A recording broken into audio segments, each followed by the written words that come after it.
Magyantimandasya Gyanandalachalakaya Chakshunmilitam Dena Tasmai Shri Gave Namaha Shri Chaitanya Manupastam Sthapitam Yurubhutale Swayam Upakaramayam Dadati Swavadantikam Namam Vishnumada Krishna Vasa Bhutale Srimate Bhaktivedanta Swaminiti Namane Namaste Saraswati Deve Govani Pachayine Nivashesha Shrinivari Pasata Rashatarane Vanchakopa Tubasha Kripa Sinubevacha Paditanam Pavanebhyo Vaishnavebhyo Namo Namah Jai Shri Krishna Chaitanya Pavanityananda Shri Advaita Gadada Shivasadi Go Bhaktavinda Hare Krishna Krishna Krishna Hare Hare Hare Rama Rama Rama Hare Hare. Oh my goodness. Thank you, Hare Krishna. Okay, so welcome everybody to our concluding session on our topic of sheltering relationships. So yesterday we didn't quite conclude the topic. Let me see what you remember. What was the overall topic yesterday?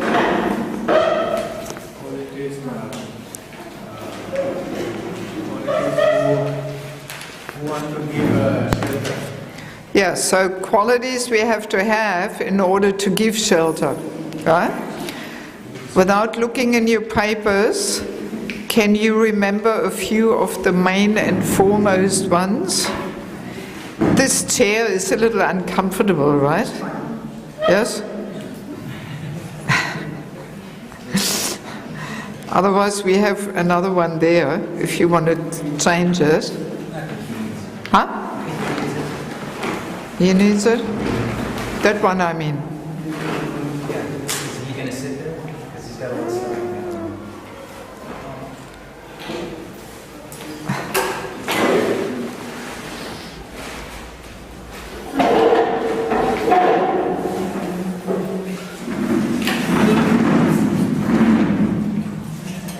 Or you can always put that there just in case he wants to sit down or something. Okay, so without looking in your materials, can you remember a few of the main and foremost qualities we have to have? What's the overall main and foremost one? Please lift your hand, don't just shout out, yes?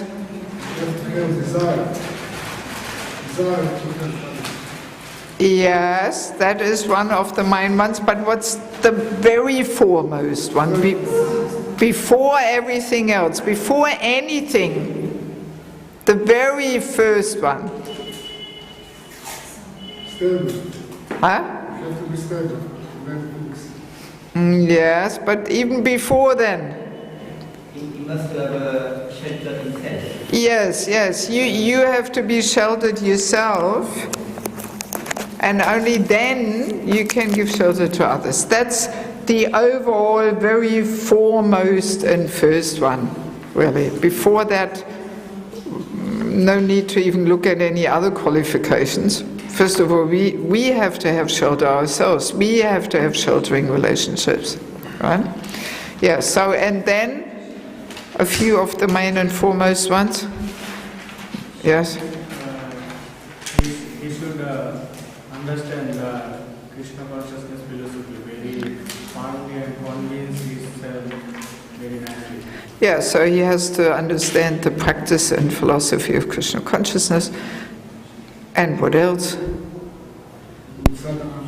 Yes, being exemplary sadhana. What else was there in that one point? Sadhana, Vaishnava etiquette and behavior, and commitment to serving Srila Prabhupada's mission, right? That was a pretty compact one. Then another pretty important one you mentioned already, the selfless mood of sacrificing oneself, having a genuine concern for the welfare of other devotees, right? Yes, and what else? There was one more which I think we almost discussed at the very end. Yes, Prabhu? He must fix in his Varna ashram. Yeah, not so much varnas, but mainly ashrams. He has to be firmly situated in one of the ashrams. And we were saying if that firmly being situated is not there, then very easily there's unfulfilled needs, right? And these unfulfilled needs enter our sheltering relationships there. And then our counselees become the source of our own fulfillment in a subtle way. We try to fulfill our own needs. And then it's not selfless. Then we are actually having some subtle material motivation. And then easily my need clashes with a person's spiritual need. Right? And we were giving the example, a single lady who should be married, she will in a subtle way make her counselees emotionally dependent on her. She will in a subtle way discourage them from getting married, because then she loses them as a source of her own fulfillment. And these things often happen in a very subtle way. And that's why it is so important to be firmly situated. And firmly situated meaning also, even if one is a grihasta, that one's financial needs are met in a healthy way outside of these counselor relationships. And we were saying, financial things, business dealings should always be kept separate from this mentoring relationship, otherwise it becomes some funny porridge there, some mess. Okay, yeah, and then there was also being a good listener, that we actually hear people where they're at, that we deeply understand, we can have some empathy, we can imagine how they feel like in that situation, and we were saying very bad if we pass judgments on situations or persons without hearing all the different sides involved. We cannot just hear one side, then very easily we misjudge or we even commit some offenses or something. Huh? Okay. All right, that was basically in short, and has to be able to give balanced advice, and for that he has to be balanced himself, otherwise he can't give balanced advice, and so on. Okay, so now let us continue with the last few things there. And I think, Pooji, you were not here yesterday, huh? First day. Okay, where are you from? I'm from South Africa. South Africa, wow. Where from? Durban? Johannesburg. Huh? Johannesburg. Johannesburg, okay. Good. How long are you here for? Leaving on the 14th. 14th, okay, a few more days.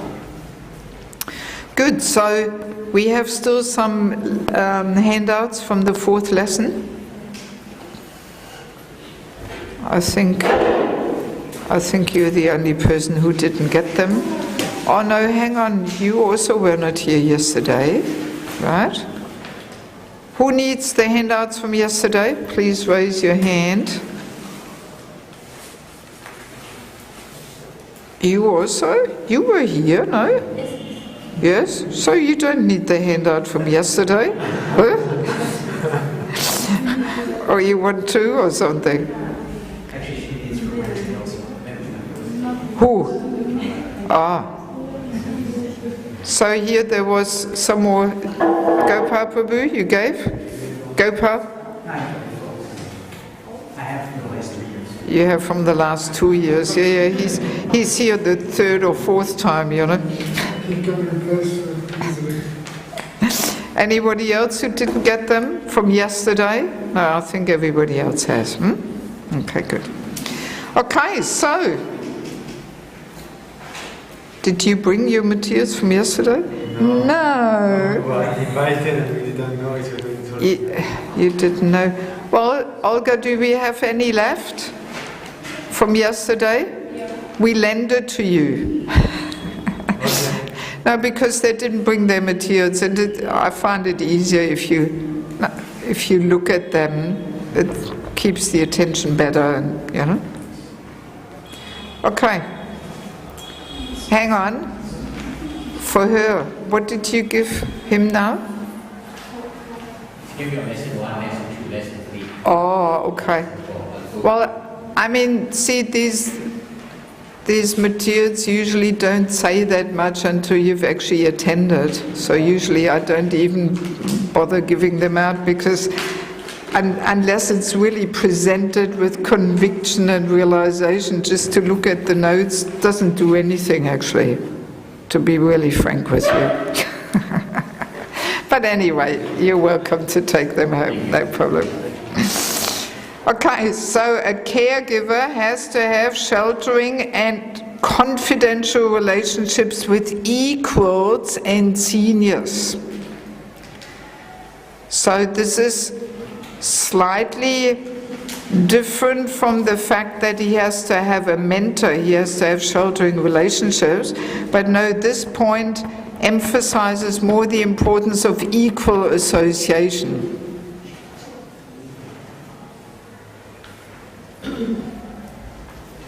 Right? We were discussing when we talked about envy, how envy manifests towards seniors equals juniors. So we were concluding equal association is most purifying. It brings the most hidden forms of envy from the most secret corners of the heart to the surface. And we were saying any system of shelter and care has to have a strong emphasis on equal association. Right? You remember? Yes? So now here we're getting back to that, and we were having His Holiness Radha Swami's formula of 60, 20, 20. 60 should be spent with equals, which is, rare to find, especially when the more senior you become, the more naturally you are associating with juniors. And this equal association is often missing, lacking.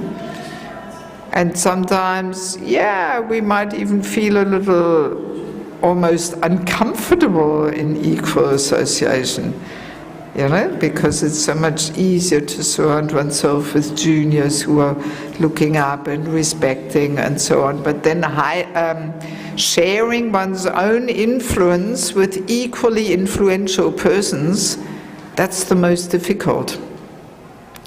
Yes, the envy doesn't like that, you know, or wanting others to be more prominent, more successful than we ourselves are. For that, if we really truly want to feel like that, we actually have to be non-envious. So that's why, you know, a shelter giver, a caregiver, he has to really try to put as much equal association, equal or a little bit senior association into his life as somehow possible. One has to consciously, take advantage of whatever possibilities are there, and not avoid it, feeling, oh, I'm so busy, I don't have time for this, and so on. Right? Yes. What can very easily happen if we don't have this equal association, especially as a mentor, if we don't associate much with other mentors? What can easily happen? And we don't want to look at these general points of, maybe falling down or this or that, but no, very practical in regards to mentoring, in regards to mentorship. Yes? You feel uplifted and inspired. You don't feel uplifted or inspired to keep sharing. Yeah, we don't feel uplifted and inspired. What else? Yes? You get to share experiences. If you aren't sharing your experiences and hearing how other people are helping their journeys. Yeah, so we need to share experiences, yes. We keep our enthusiasm. Yes, we maintain our enthusiasm. Yeah, it's all right, but it's not what I want to hear. Can go off the track. Can go off the track. Yes, I mean it's hard for you to read my mind or something. One could become rigid and stagnant. Yeah, stagnant. Yeah, we're getting a little closer. Can share the problems, the difficulties. Yeah, well, that was already mentioned type thing, that we share our experiences. Yeah, no, what easily happens is that we become possessive over our counselees. We see things in terms of, oh, they're my people, right? And if there's not enough association amongst the caregivers, then very easily some party spirit can develop. And we have a whole thing, you know, this phenomena of independent leaders who are trying to get as many followers as possible, and there's some competitiveness, or how many are in your group, how many counselees do you have, how many do I have. Yes, this very easily happens, so easily, because these are the more subtle aspects of ego, how ego affects us, and so on. So, yeah, to avoid this possessiveness over counselees, if there's very nice, affectionate relationship amongst the counselors, then they have that mood of really working as a team for the benefit of the younger devotees and the yatra, and then there is some mutual cooperation. Then, you know, one person might have one counselee who he doesn't really click so well or something, so then he can say, oh, maybe you want to take her in your group or something, or him or something, you know, if there's some connection, some good relationship, they work together. But if there's not enough association, then it's really some party spirit there, and then very easily that possessiveness comes, you know, like Madanga Mukunda Prabhu was sharing how this possessiveness is even there when people join a certain department and then he's my man, or if a person preaches to a newcomer and convinces him, then, oh, he's my man. So this attitude is unwanted. This vision of, oh, he is my man and he must be in my department, this is not a positive desirable attitude, and this usually comes about when the leaders don't have enough equal association, right? That it's just me and my project and my department and my man and my followers and or my counselees. So that's why there has to be a strong emphasis on sharing one's influence and serving each other and cooperating with each other and right? Next one is a caregiver has to regularly recharge her spiritual strength. Very important. Not even only caregiver, even managers, temple presidents. It's a very common trap that we think, oh, I'm so busy, how can my temple go on without me? How can I take 1 or 2 months off and go for Kartik to India? Not possible, I'm so needed. And then we just serve, but we never recharge and take some time out. And especially as a caregiver also, well, what happens? What happens if the batteries go flat? Huh? Can't function. Can't function? Yeah, so what else happens? Lift your hand, yes. You can't give energy to others. Yes, you can't give anymore. In order to be able to give, you have to be recharged and inspired and uplifted yourself. Otherwise, you just run out of spiritual energy, really. Yes, yes. So, and what happens then? Please lift your... Lose of enthusiasm, what else? We mentioned it already. What did you say before? Stagnation, exactly. We are stagnating. We are actually not progressing. And then even after 30 years, we still have the same material attachments towards power, position, title, money, control, and. No real deeper transformation in the heart happening. You know, externally we might be sitting in our office and arranging so many things, but the transformation of the heart is not taking place because there's a lack of nourishment there, and we are stagnating. I always like to give the example of the hamster wheel. You know this little animal, the hamster. It's a popular pet in the West. It's about this size, a big mouse, like a big mouse. And they become very... You don't know what a hamster is, right? They don't have them in Bangladesh. So, and they are very active at night. So people have a little cage for kids. When I was a kid, I had a hamster. So, and then in the cage you put a little wheel in because they like to run at night. So they go in the wheel and they run, and the wheel goes around and around. But he's not running anywhere, he's not going anywhere, he's just running on the spot. So that's exactly what will happen to us. We're just running on the spot. And we are not going anywhere, even though we are all exhausted and we are so busy, but we are not moving anywhere, spiritually at least. Yeah, so that's the famous hamster wheel. Very easily we get into this mood, yeah. Yes.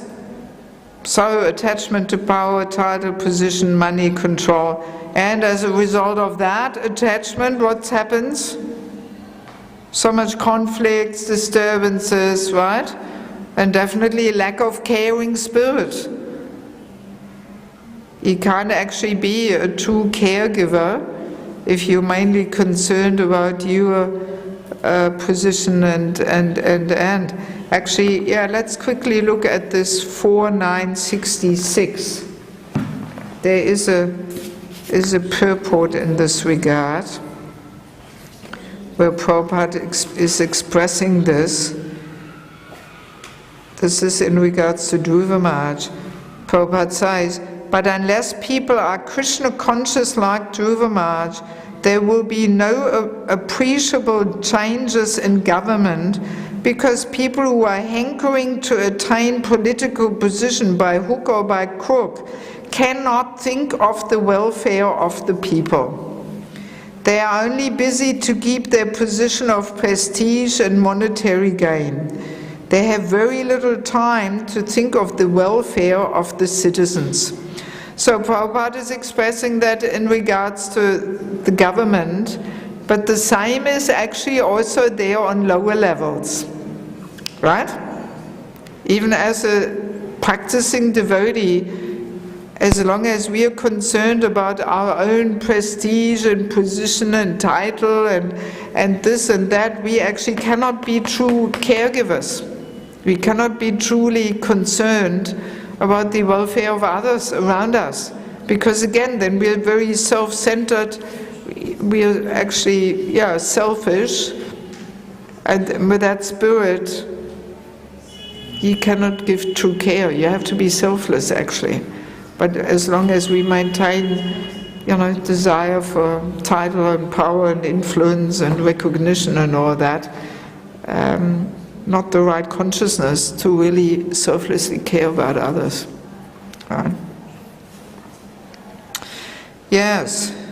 So it basically means that senior devotees in general, but also especially caregivers, they do need to take time out for some little seclusion, some extra reading, some chanting, some senior association, retreats, seminars, whatever it may be, some parikrama, some spending some time in the dham or whatever, you know, just some time out.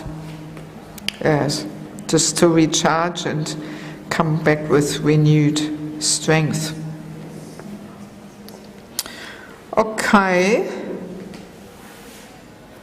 Yes. Maybe before everybody's yawning here, you're all tired, are you? Or cold? The cold makes you yawning, does it? Okay. Definitely. Cold makes you yawn. Okay. So before we move on to the etiquette, let me see if there's any more questions, comments, doubts in general about the overall qualifications necessary in order to be a caregiver. Yes, Prabhu. It was said that a caregiver has to have sheltering compassion relationship with equal and senior. So many seniors don't have any caregiver, but they may have something like inspiration, shadow, from that category. So it's how to... You're saying they have Shiksha gurus and inspiration, but not caregivers. They may have Shiksha or Niger, like that, but not official. So how to deal with that situation? Well, I mean, I'm not 100% sure what you mean in saying they don't have an official caregiver, but they have Shiksha guru. You know, so see, the point is that a mentor, a sheltering relationship, especially for a senior person, so that might be a Shiksha relationship, but there should be this confidentiality should be there. That this is such a trusting, confidential relationship that you feel you can actually really reveal your innermost struggles and fears. Not just some Shiksha relationship from the distance where you simply like to hear the lectures or something, but there has to be this personal, confidential relationship. That's the point.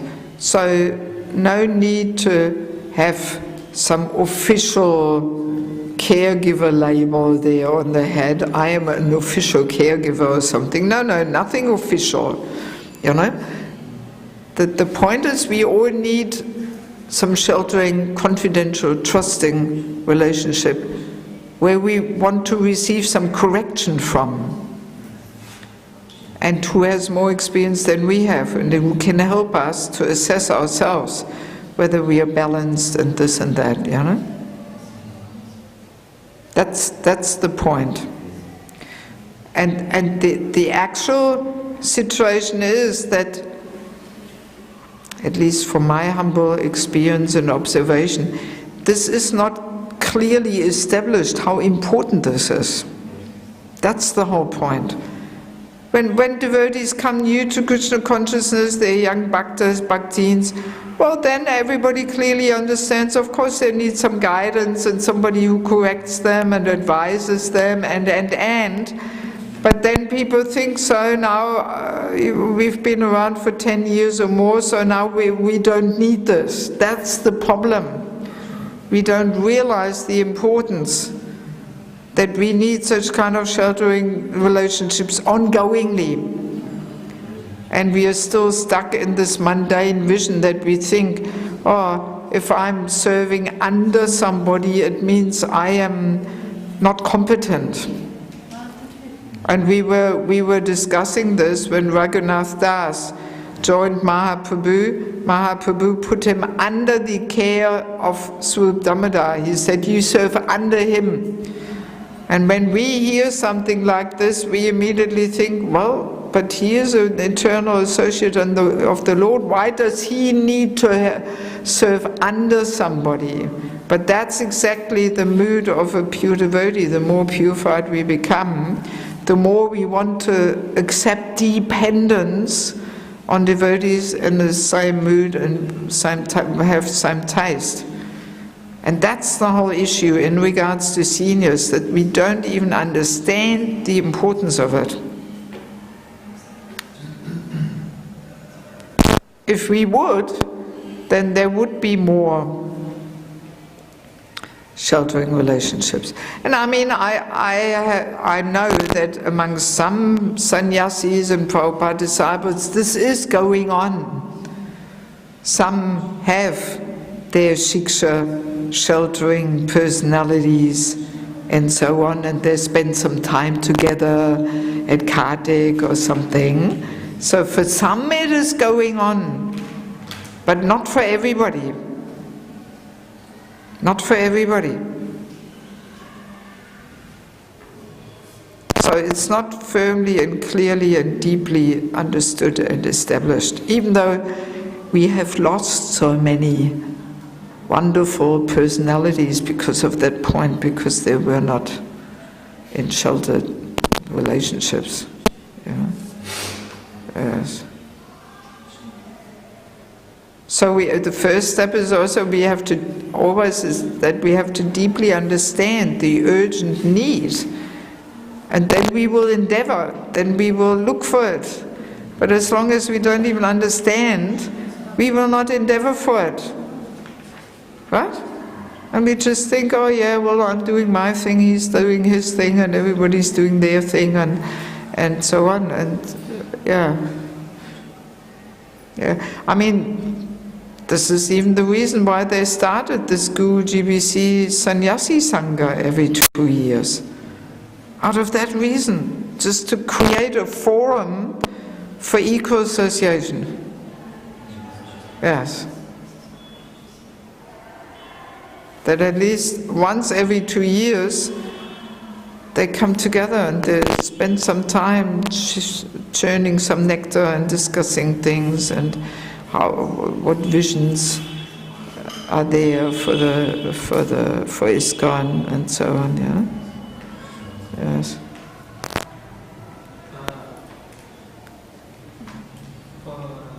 Some time back they were planning to establish a constitution for ISKCON. Well, constitution is there as far as I know. That's but recent news I browsed and I saw that they couldn't establish it because devotees were falling away, and so still there is no constitution. Anyway, it's something a little different. I mean, we're talking about the need for sheltering relationships. So that's more an organizational thing, having a constitution or not a constitution. It's a completely different topic. Because I was thinking that if there is a constitution, then there is a syllabus kind of thing, and then a system will be formed out of it. Otherwise, Well, see, all these kind of rules and systems have no meaning if people don't understand the need for it. There can be so many, we have so many GBC rules and nobody follows them because we don't understand the need for it. So it's not just a question of making a rule and a system. No, we first have to understand the need for it and we have to develop the desire. Otherwise it just becomes an empty formality. So these things cannot just be formalized and, or legislated. No. It doesn't work. We have to understand the deep need for it. We have to want it. If we don't want it, we don't understand the importance of it and the need and. It doesn't matter how many rules and regulations we make, nothing will happen. Nothing. Yes? So, you were mentioning earlier that it becomes harder as one becomes more senior, Yes. to find equal association. However, Or sheltering relationships. yeah, for sheltering relationships. Yes. However, there are examples in our line where so many great Vaishnavas, they still are able to have an equal friendship and sheltering relationship with someone who ostensibly may seem junior. Like the example that comes to mind is Narottam Das Thakur and Ramachandra Kaviraj. So, if someone is actually making advancement in Krishna consciousness, they it's kind of a red flag if they think, I'm senior to everybody, I can't really... Yeah, of course, that's a sign that he's not making advancement. And also, as we established, I don't know if you were there, you know, we were talking what is senior equal junior, so that's just an external thing, how many years or something we're in Krishna consciousness. That doesn't really say that much. So the ultimate criteria is one's spiritual advancement, one's Krishna consciousness really. So that can also be with somebody who is, you know, junior externally, you know. Yes? This message is needed translation. Well, I don't think any of us speaks Nepali. No, Hindi. Hindi? Well, I don't know who speaks Hindi here. You here speak Hindi? Can you help her? Okay, it's only for you? You understand enough English, huh? Huh? I understand. You understand. All right, good. Yes? Should we know, should we ask to our shelter who is this shelter, if you have one or who is? Should we know? Should we ask to our shelter? Should we take shelter? Can you repeat the question? How do we know if it's in our shelter or a shelter? How do we know if we have a shelter? Our shelter have himself a shelter. Or if our shelter giver is sheltered himself? Ask or should we... How we know? How do we know who's senior? Now that's a different thing. That already we discussed, how we know who is senior. How we know if our shelter giver is sheltered? Good question. I mean,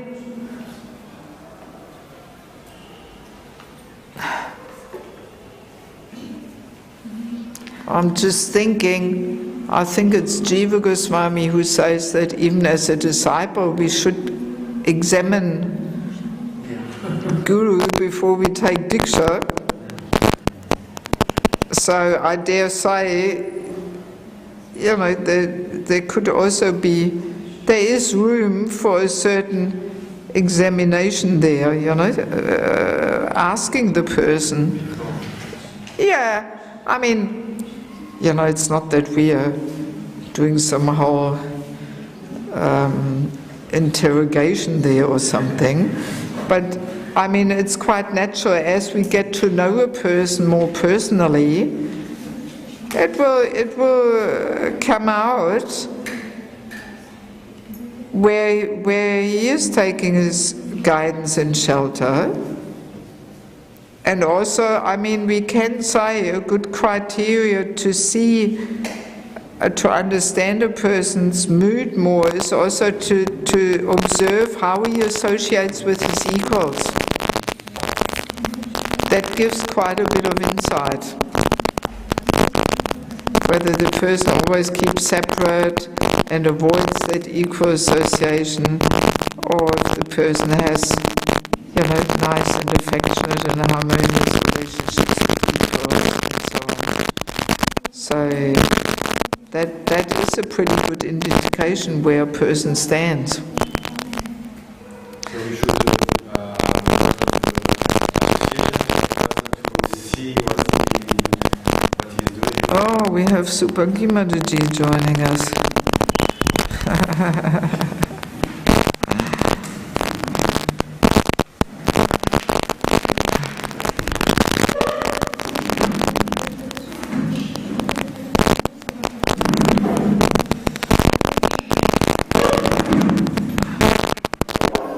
Can you just get a few more of the more comfortable chairs?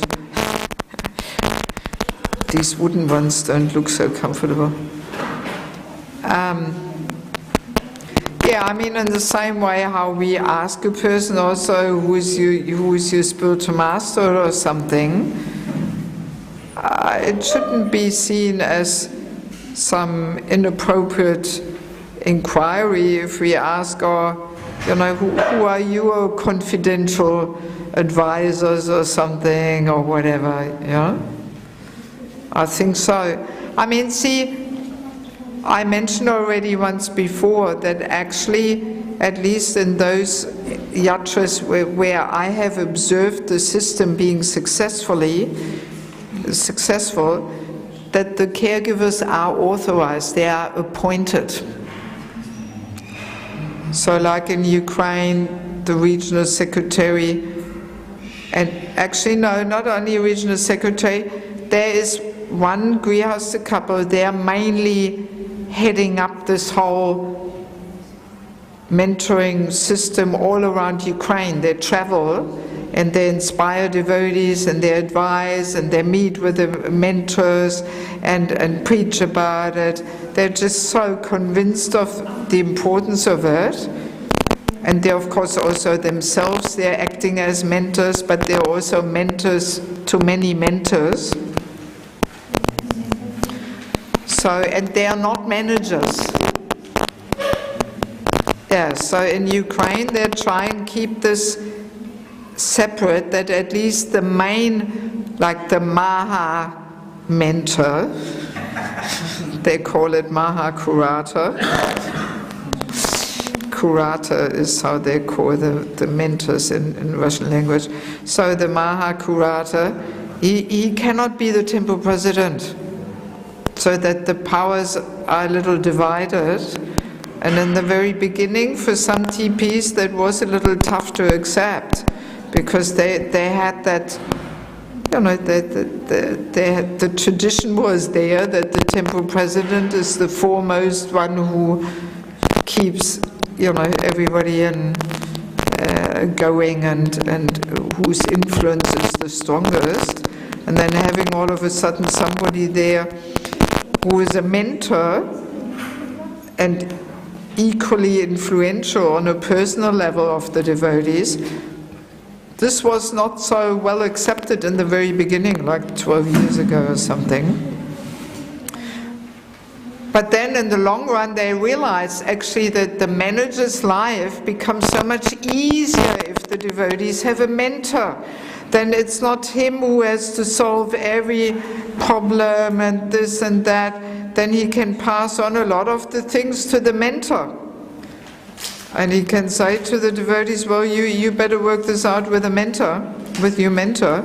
But the mentors and the managers, they have to have a very strong team spirit. They have to really work together for the general benefit and upliftment of the devotees. There cannot be the competitive mood.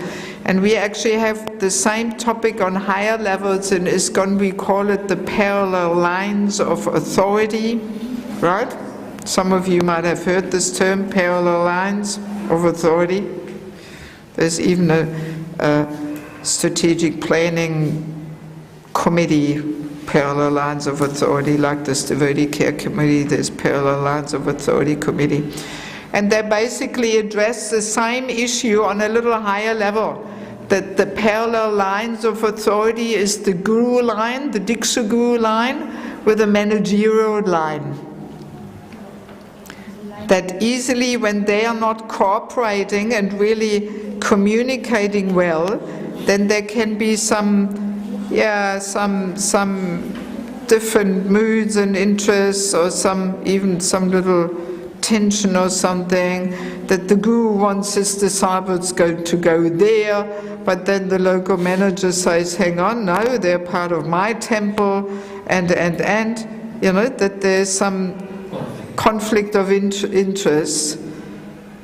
And the same parallel lines we have on a little lower level between a mentor, who is also the spiritual guiding force there, and whatever managers there, maybe also temple president, department head, and so on.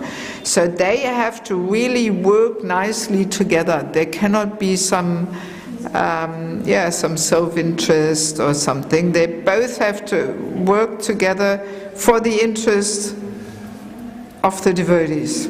Yes, really serving them, uplifting them, and yes. So that's That's very important. So, to come back to your question, so like in Ukraine we have it that the Maha mentors, they know the devotees pretty well because they regularly visit all these different yatras, and they kind of nominate who should be counselor. So then it's not so much up to each and every individual devotee to work out, now is this person qualified and is this person sheltered and all that, right? So it makes the system safer. In the same way we mentioned even Diksha Gurus, they have to be authorized. If this is not there, that's how we get the upper sampradayas, ultimately, right? All kinds of deviating, splitting groups there. So and the same thing is also there in regards to mentorship, because as we were saying yesterday, the person should be well balanced, not having tendencies to take extreme and controversial positions. But as a young devotee, we cannot so easily, we were saying, young junior devotee cannot actually so easily judge seniors. He shouldn't even judge.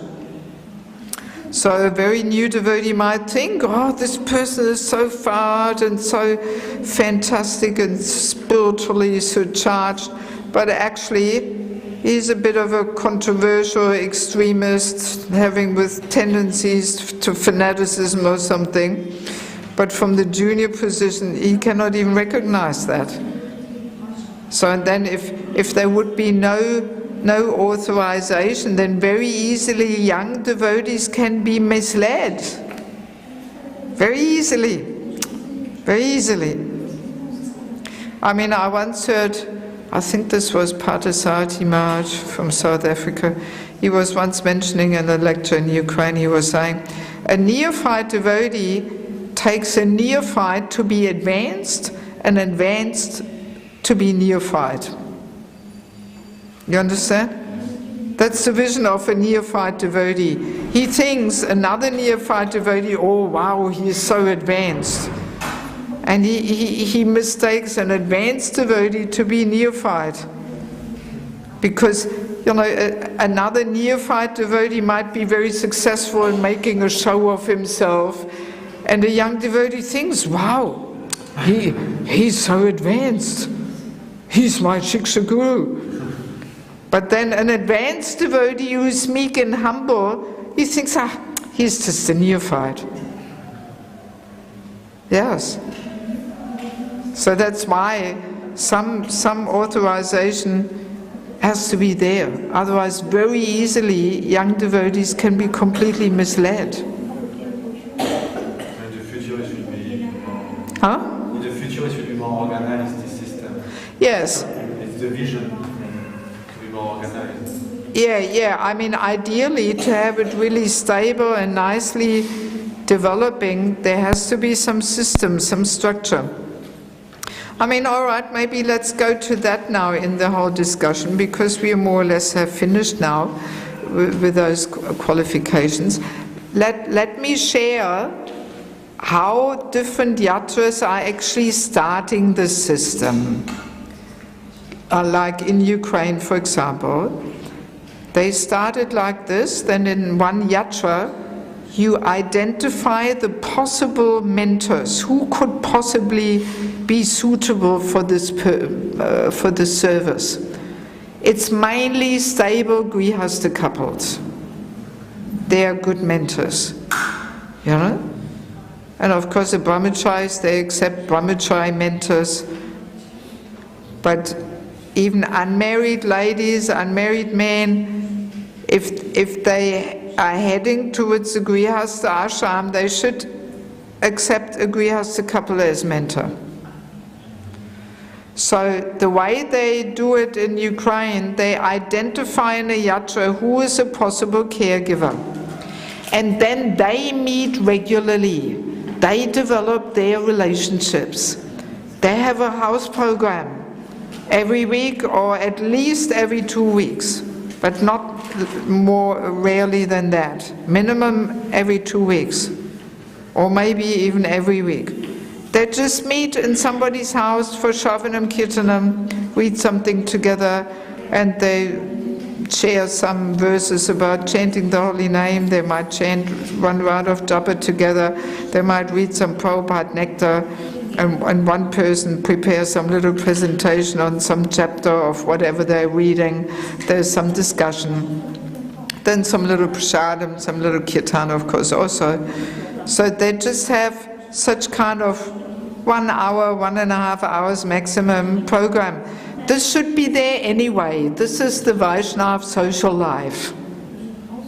Just getting together and conversing, discussing, sharing, chanting, taking prasad.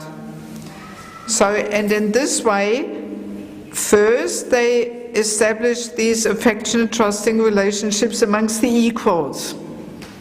And that can go on for quite a while, even 1 year or 1.5 years, until there's really some nice, harmonious, affectionate team spirit.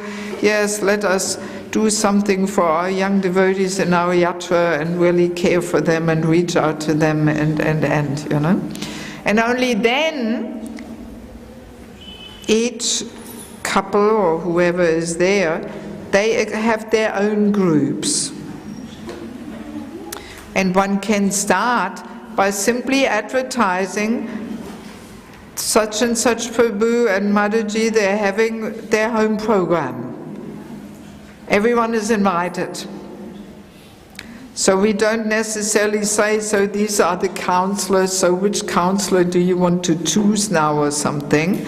No, people can just attend this program for some time and that program for some time, and then they will see where they fit in the best, which mentor is inspiring you the most, where you click best, you know?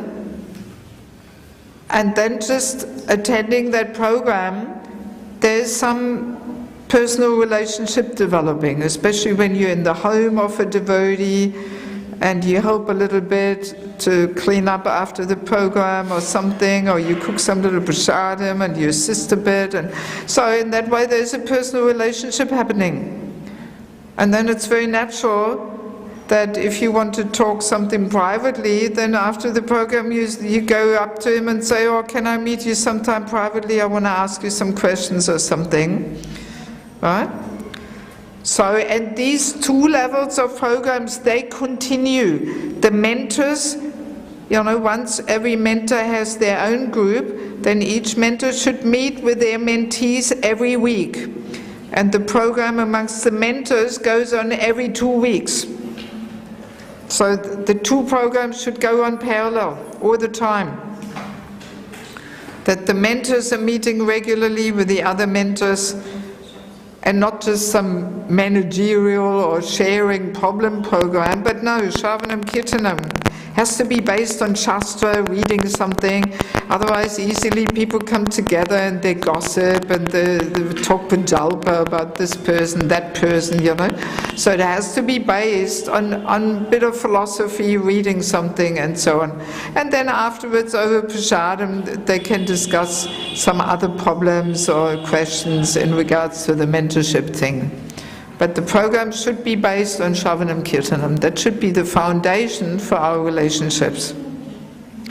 So that's how they usually start. I have seen in some yatras where devotees don't more deeply understand these things, what they do is they just appoint a list of mentors and they put up a poster or something here, if you have any problem you can go to any of them.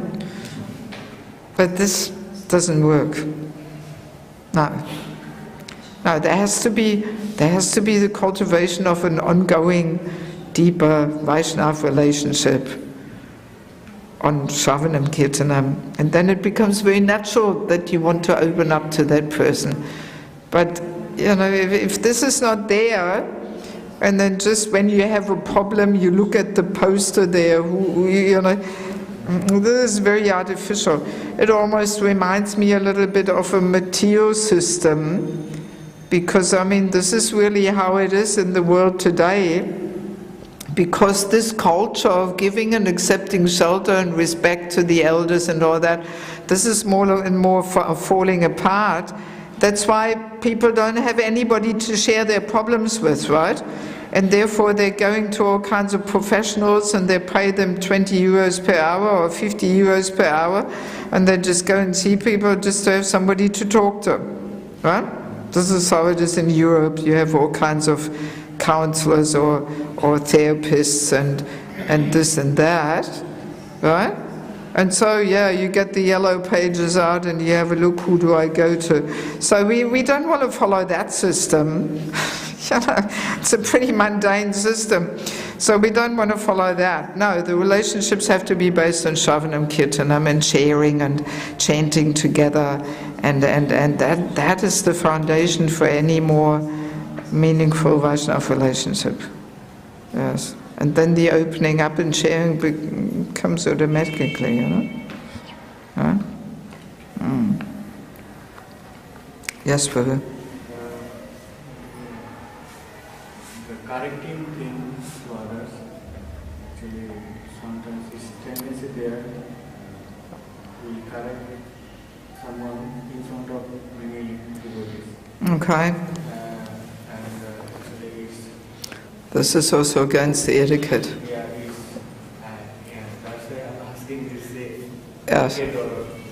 Yes, so now we're kind of going backwards a little bit, but it doesn't matter. It's a valid question.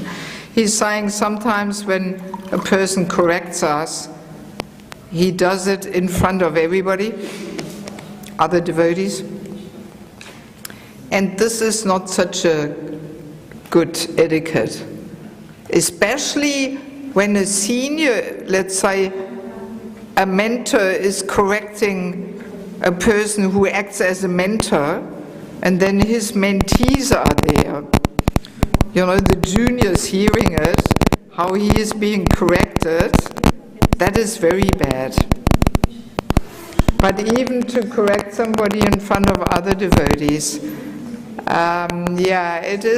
it is more tactful and more sensitive if we do that privately, simply just to help the ego a little bit. Because if there's so many other people hearing the correction, and naturally it becomes more difficult for the false ego, and the person feels more embarrassed, and then easily there's all kinds of talk going on and this and that. So it is more sensitive if one does it privately, definitely.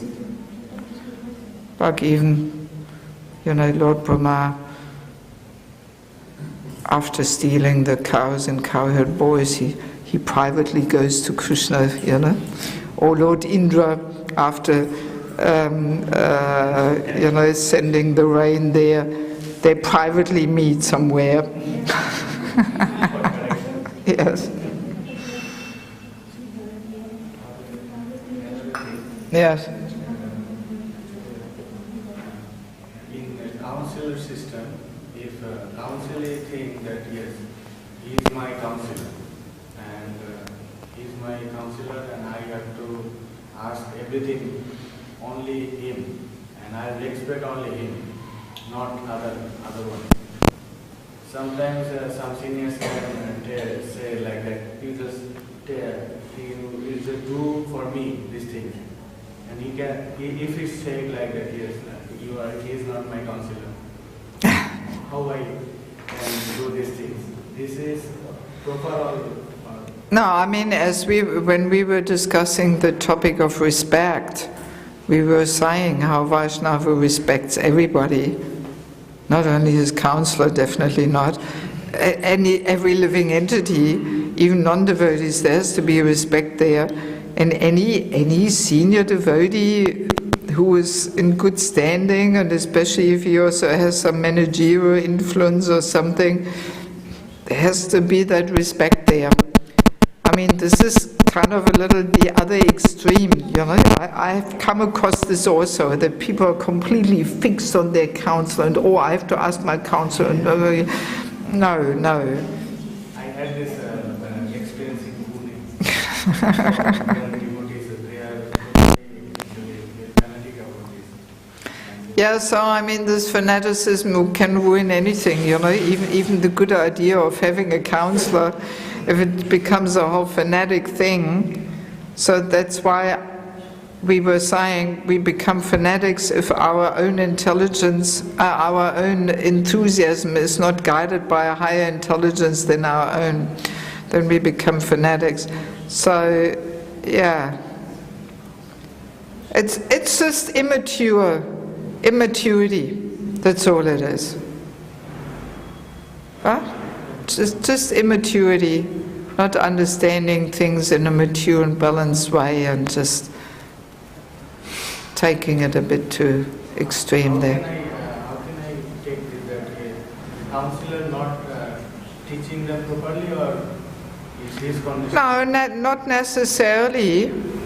I mean, we have the same phenomena even in regards to Diksha Gurus, you know? That people are completely fanatic about their Diksha Guru and they only come to any program if their Diksha Guru is there and my Diksha Guru is the one and he's the best, and because he is the best, I'm the next best, and so on. So the same fanaticism we have on that level too. In fact, I dare say practically every guru has such kind of disciples, a few of them at least.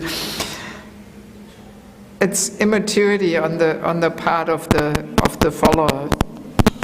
Of course, I mean, the counselor can try and preach about it, that it is not the right attitude, but it's this immaturity of the juniors, of the followers. I vaguely remember reading even in that conflict with Indra in Prithu Maharaj, when Prithu Maharaj did the 100th horse sacrifice, it was also mainly their followers, right? Who were having this whole war there with each other and stealing the horses back and forwards and so on. It was mainly their followers.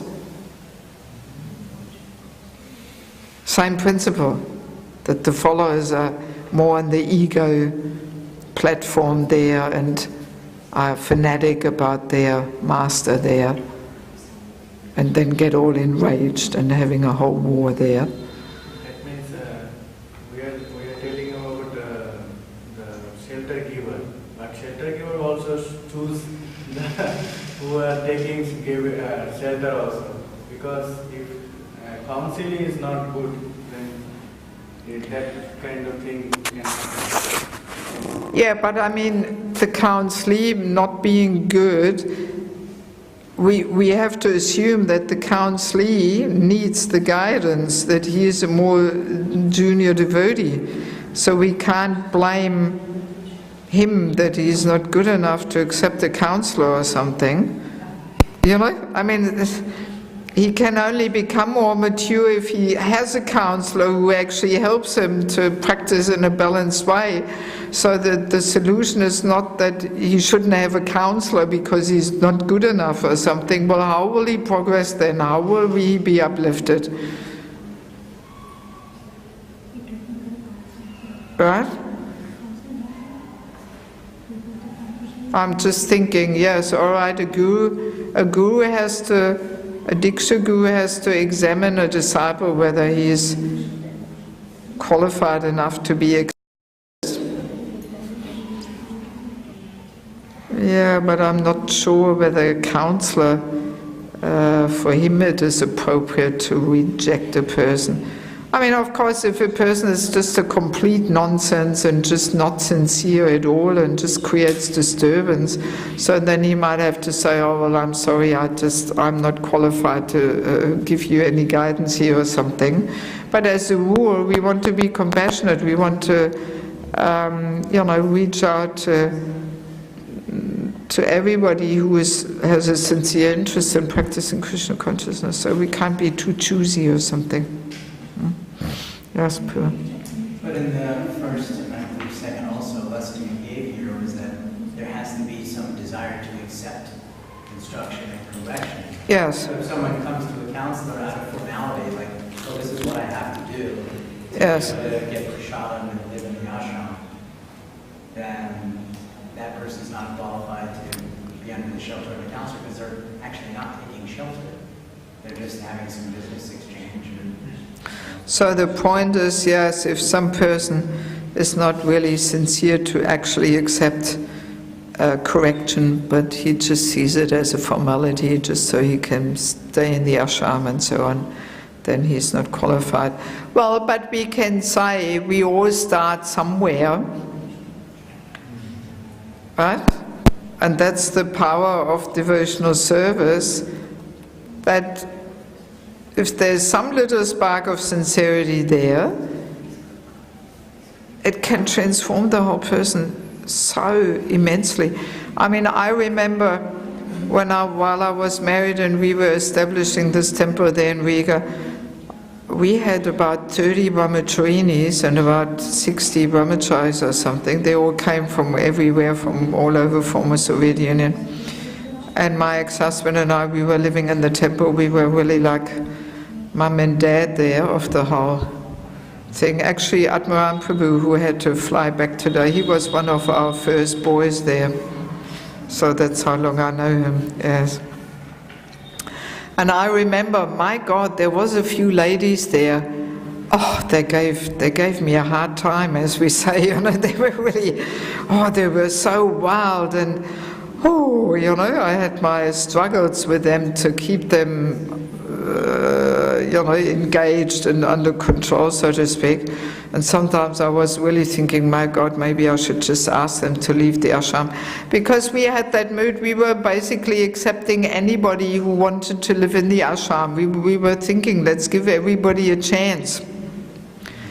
Yes. And it was not easy. But then afterwards, when she is still living now in Ukraine, and when I met her afterwards, 10 years later, every time I saw her, she came up to me and she thanked me for tolerating her, and she was saying, she was really expressing her gratitude, how much that helped her to accept Krishna consciousness properly and get some training and all that. So that's what it is like, It's really, you're really shedding your blood there as a caregiver. It's really like a parent. And often the kids, they kick the parents in the face and attack them, stab the knife in the back in some ways, and this and that. And but then later the child might have some change of heart and so on, or the person just goes through some crazy planetary situation there and has just a wild mind for a few years or something, and then later on things change. So, I mean, my personal mood is always to really, try and give as many people as possible a good chance, and just try to tolerate and really try and reach out. And then, of course, if it becomes too much of a disturbance, then we might have to set our borders or something. But I don't think we can say, the person is not willing to be corrected, so unqualified to be a counselee or something. No, this is, in the beginning stage, the ego is big and we don't want to hear any instruction and corrections. I mean, many, if not most of us, start on that platform, right? Yes, I would say so. I would say so. I mean, even amongst devotees who've been around for 20 years or something, we find it sometimes that, they don't like to be corrected. Sometimes more so. Yeah, sometimes even more so. So, I don't think we can reject people on those grounds. Let me maybe mention a few words about the etiquette, even though I did touch upon that before already once briefly. So let us first of all re-establish this idea that counselor, mentor, is a more ongoing relationship on a daily basis. Ideally, there should be once a week a meeting. Among counselors. Now that every 2 weeks, but a counselor with his counselees. You know, it's an ongoing, regular relationship. So therefore, we have to be very strict about the etiquette. I mentioned it a little bit yesterday or the day before, you know, that as a rule, we stick to the similar ashram, like brahmacharis naturally take a counselor who is also a brahmachari. Unmarried ladies, unmarried men who are heading towards the grihastha ashram, they accept a grihastha couple. But there, the lady accepts her as counselor. And all right, she's got a husband also, but you know, his wife is her counselor. And if there's a need for some more male rational vision on things, then she's got a husband too who can also maybe sometimes add some advice or something. But she should not see him as her counselor. Because it is such a regular relationship, it will lead to some emotional dependence or something. Some butterfly effect. Yes. And the same for the man's side. The unmarried man should also accept the grihastha couple as a counselor if he heads towards the grihastha life. Of course, if he wants to join the brahmachari ashram, then better to take a brahmachari counselor. But if he's more heading to the direction of getting married, he should also accept the grihastha couple as counselor. And he is his counselor. And all right, he's also got a wife there. And if there is some need for the more motherly, you know, vision and mood on things, then all right, she can also maybe give some advice or something. But it should not be that a man sees her as his counselor. Right? Yeah, so this has to be very clearly observed. We had that experience, that young girls, because sometimes it's like that if the grihastha couple, he might be more prominent, he might be a nice preacher, charismatic, and his wife is more in the background type thing. And it also, in many ways, it is adequate that he should lead the thing and she should be more the supportive person. But then very easily for young unmarried girls, again, there's some unfulfilled need, then very easily they're trying to compensate this unfulfilled need by seeing him as their counselor. And then some emotional attachment comes. I've had young girls coming to me and revealing their mind about this.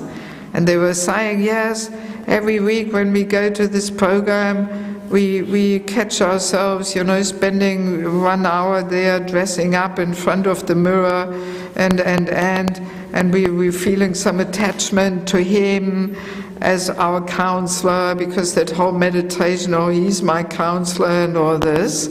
And this is a very unhealthy thing. And because I'm in the man-woman course, and not next week, but the week after, we will also discover how this mood of giving protection to a woman, this is built in every man's heart. And for one, almost the natural thing for a man is that, yeah, he can also give shelter to a few women, not only one. So, and yeah, then very easily a man who is a nice preacher and, you know, he likes to have some ladies around him there or something, he might not even support his wife so much in that idea that she should give shelter to the ladies. He quite likes to do that himself, right? Do you get my point? And then very easily, yeah, the whole thing becomes contaminated really by some emotional attachment and attraction and the man-woman attraction and all this. So that's why we have to be very clear in this, that the ladies should take shelter of the ladies And the man should take shelter of the man. Yes. Yes. I'm reviewing our yacht in Slovenia, but they're so much busy. Like, you know, even though if you have one or two cancer-free, like, you know, I don't have time. Like even when on Sunday fish you catch him in the corner, they are open, they like to have, but they always keep their eyes on the watch. Most of them, but on the other hand, if they come home after job 5 o'clock, hungry, need to take shower, maybe some rounds left, kids, wife, so 3-4 hours per day. I tell you frankly, so just for the recording, yes, he's looking at the devotees in his yatra in Slovenia, and everybody's busy, no time. I dare say it is really a matter of priority. Once we understand the need for this, we will make time. We will. Because, I mean, I have to personally share, I really have come to the point where I'm thinking, what is the use of all this outreach preaching if we can't ongoingly take care of our devotees? What's the use? We have been losing so many devotees, so many. What is the use? You know? And then rather always thinking of outreach and bringing new people, we have to make that shift and we have to spend more time. And I mean, as Bhaktisiddhanta Saraswati Thakur said, you know, that person who is giving the personal coaching session gives something more permanent. It's more important. The personal defects can only be rectified in that personal coaching session, not just by giving programs. We have to deeply understand. And I've seen in Chaupadi, I've visited there a couple of times and I've attended some programs. I tell you frankly, I know some couples there, Sridham and Kishori Mataji, Sridham Prabhu, Kishori Mataji, anybody knows them? Yes. So, they are both professionals. They're both professionals. They have a child. But still, they give their life, their heart to this mission of serving as a counselor. Yes, and they also travel all around the world. I think they've even visited Slovenia once, and they've given something there. So they travel all around the world, even though they're professionals. I mean, so many congregational members of Chaupadi, they're professionals. They're professionals. And being in India a professional means, you know, your work is finished at 8 o'clock or something. Not like in the West where people leave their office at 5 or something. No, in India, especially in the IT branch, computer, people finish at 8:30. And I've seen that many of these professionally, you know, professional devotees, no, they're not, they're professionals, many of them, they attend about 3 programs a week.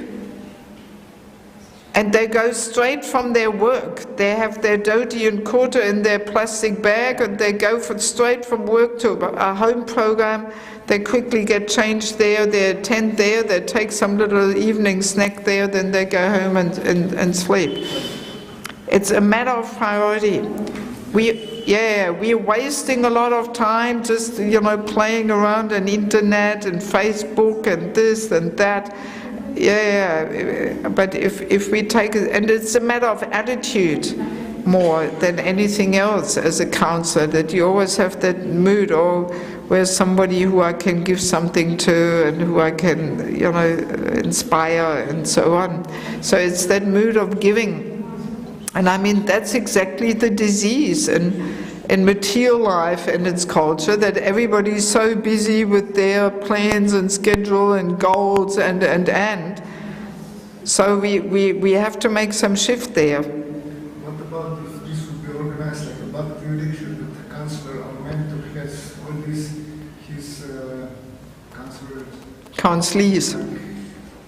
Like like in a group, like so. Yes. It has to be one-to-one. Well, no, as we were saying, a regular meeting has to be there, a program type thing. So ideally that should be once a week, or some who can't manage once a week, all right, every 2 weeks. But most groups in Ukraine, it's once a week. Like Sangha. Yes, yes, yes. That Sangha has to go on because that gives also newcomers. See, that's the point. This whole system is a very good structure to immediately involve newcomers. Because when you come to a temple, to the Sunday feast, especially if it's a bigger temple, I mean Kiev temple, they have about 800 people on a normal Sunday feast. So if you're a newcomer there, you can feel pretty lost there amongst all people and you don't know anybody and all this. So, and it's a whole network that as soon as there's a newcomer coming, so then somebody, there's all different devotees who catch all the newcomers, they know who is a new face, they sit down with them, they talk, and then they say, so by the way, we have all these house programs going on.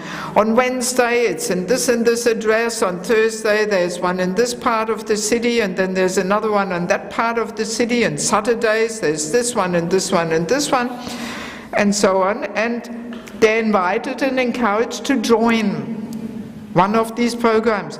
So he can check out all different programs. He goes for 2 months to one program, and then he can check out the other program, and he will see where he feels most at home. And also the counselees develop the relationships amongst themselves by having the same counselor. You see? Yeah. So it's a whole network where immediately people get, pulled in more deeper and they get more trained. Then immediately, a new person comes, okay, let's show them how to chant, let's show them how to set up an altar, how to offer their food, and. But you can come for quite a few years to some big yatra for the Sunday feast and you don't even realize that you're meant to offer your food and how to do it. Nobody tells you, right? So, but if you're immediately part of some smaller group in a home atmosphere, this... Now that is apart from that. As I mentioned, once you attend a group regularly and you develop a relationship with the leader, it becomes very natural that every now and again you want to open up to him, you ask him, or can I see you tonight or tomorrow? It's a very natural thing.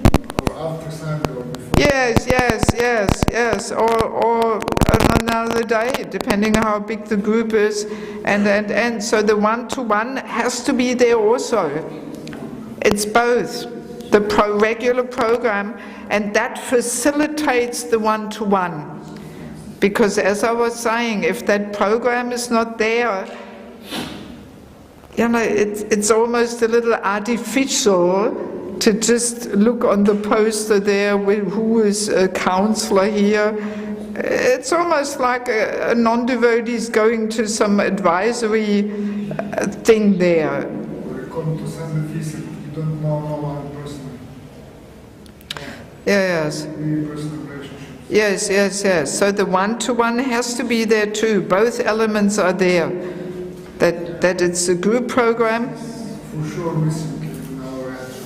Like that is on the board, like you mentioned. I know, it's there. In Croatia the same, I think.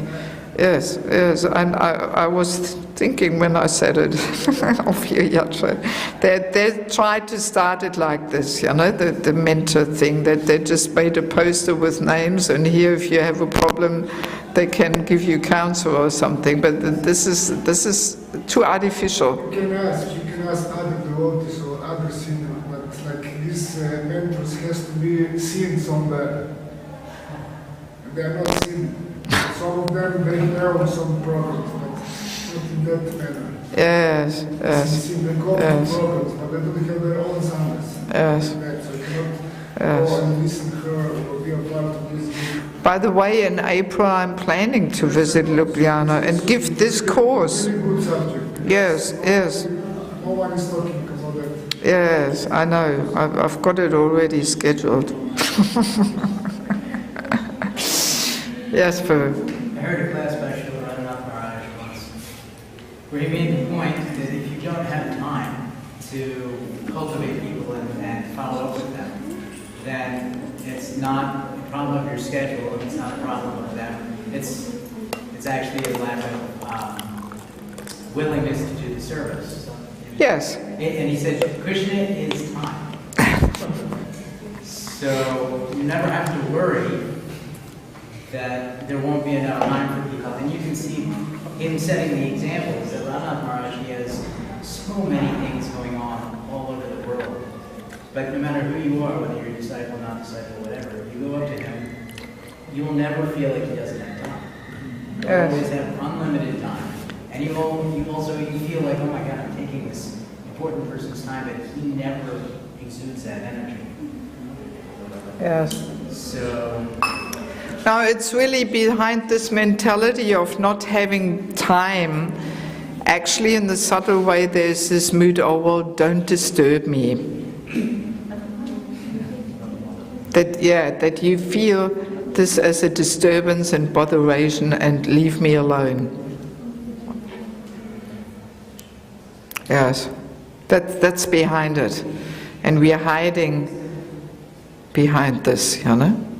And I mean, it's such a common thing. Just not long ago, I was trying to inspire one devotee. I mean, he's been for 25 years in Krishna Consciousness, and he's gone through so many experiences, and I've been saying to him, actually, you know, for you and your wife, this would actually be the way to move forward, to extend yourself a bit and reach out to the young devotees. And you know what he said to me? I just couldn't be bothered. That was his answer. I couldn't be bothered.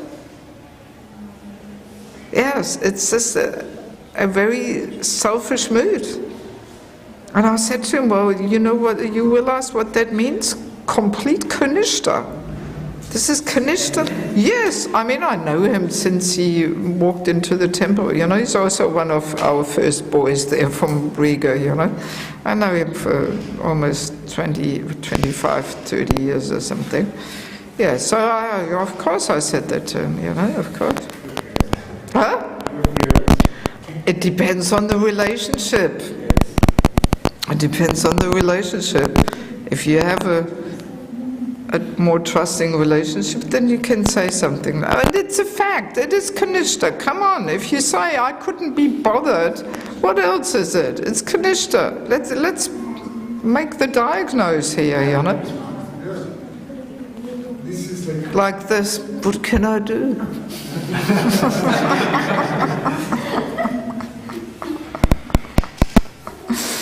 And I'm sure he's not the only one. He was just honest enough to say it. This is also lack of understanding. Like when you mentioned that bhakti comes when you are willing to extend, like it really went into my heart.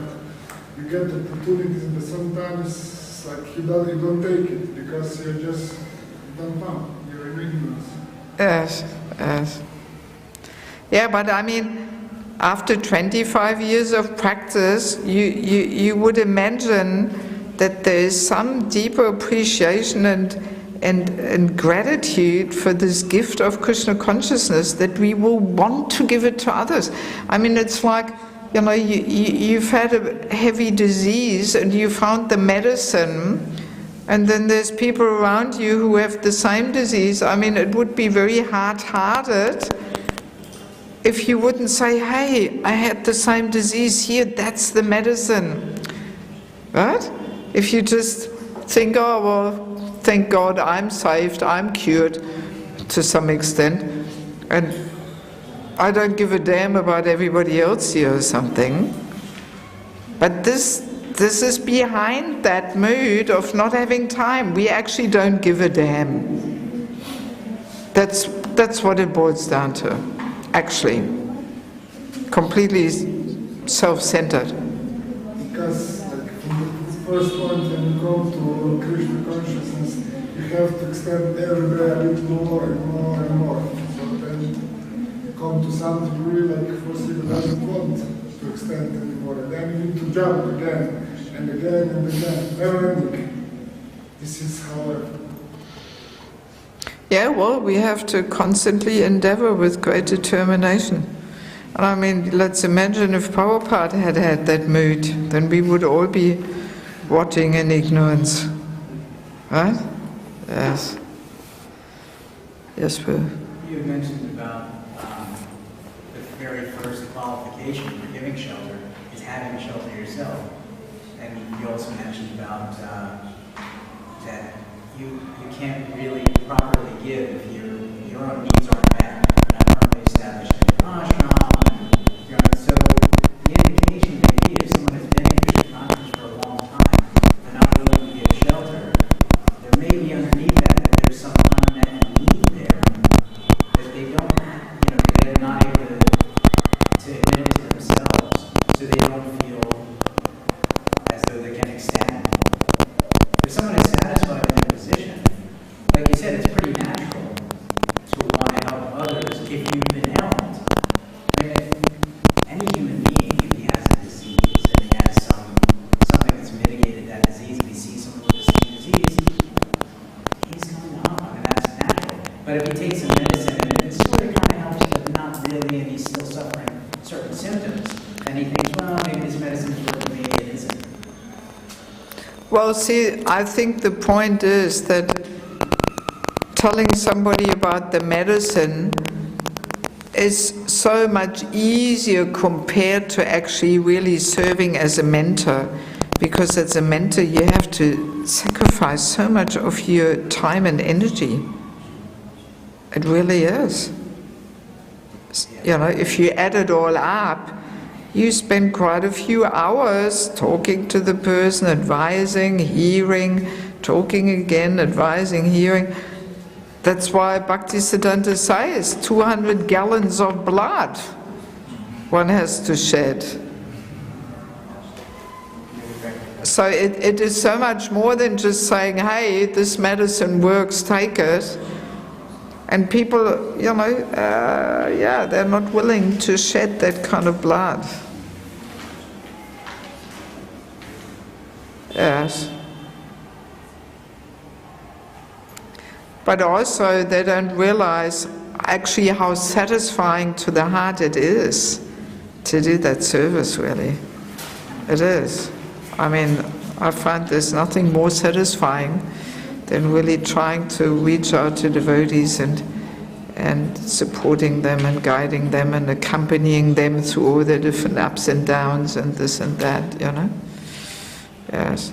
And we have that saying, if we care about Krishna's devotees, then Krishna cares for us.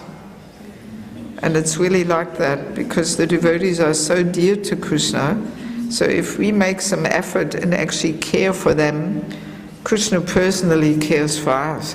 I mean, not that this is some big motivation or something, but no, it's just an observation along the side type thing, But going back a little bit to the etiquettes, we should take a 10-minute break in a minute. So going back to the fact that the sheltering relationship as a rule is a pretty daily, ongoing, practical relationship, not daily, but let's say weekly or something. So, but there is also room for sheltering relationships on different levels, right? So ideally we should have somebody in our yatra, because that person can more assess ourselves and see how we are cooperating, how we are practicing, how we are associating with devotees, with what service mood we are serving, and. But then sometimes when devotees say, oh, I can't find such a qualified person, all right, let's just start somewhere. But then there can also be shelter giver on the next level, maybe within the same country, but in a neighboring yatra, who we see, 3-4 times a year on different events and festivals or something, and then there's always Skype and phone and internet and Facebook and all that to keep in touch. Or then there can be even a caregiver on a higher level, different country, but who we are somehow in touch, or who we sometimes meet once a year, twice a year, whatever. So there is room for these kind of sheltering relationships on all different levels. But definitely safest is to have somebody in our closer proximity where we can really attend a program and associate like this. Right? Sometimes people in Ukraine, they ask me, oh, can you be my counselor? And I'm always saying, yeah, all right, but you should also have a counselor in your local yatra, because for many people it's very comfortable to say, yes, Devaki Mataji is my counselor, but she's never there, she doesn't see what's going on. You know, and it can be some sneaky way to be more free and independent after all. So, yes, there can be all different levels there, right? Okay, well, maybe we take our 10-minute break, and just to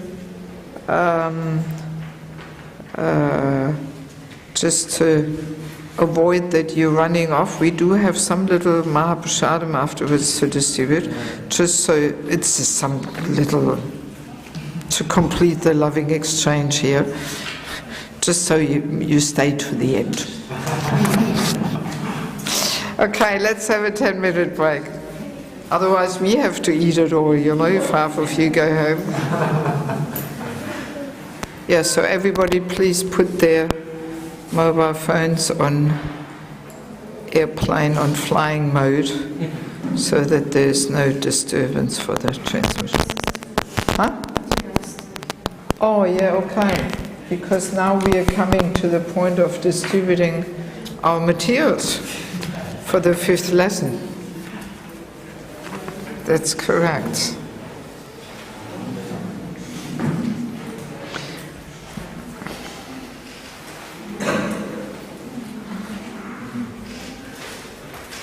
I guess this 5th session is mainly also a conclusive session, and looking at different practical things, how to start it, how it should actually be practiced, or how it could be practiced, you know.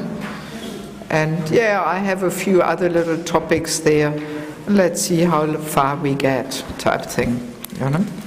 But one little other thing I just saw here, I have with pen on my materials.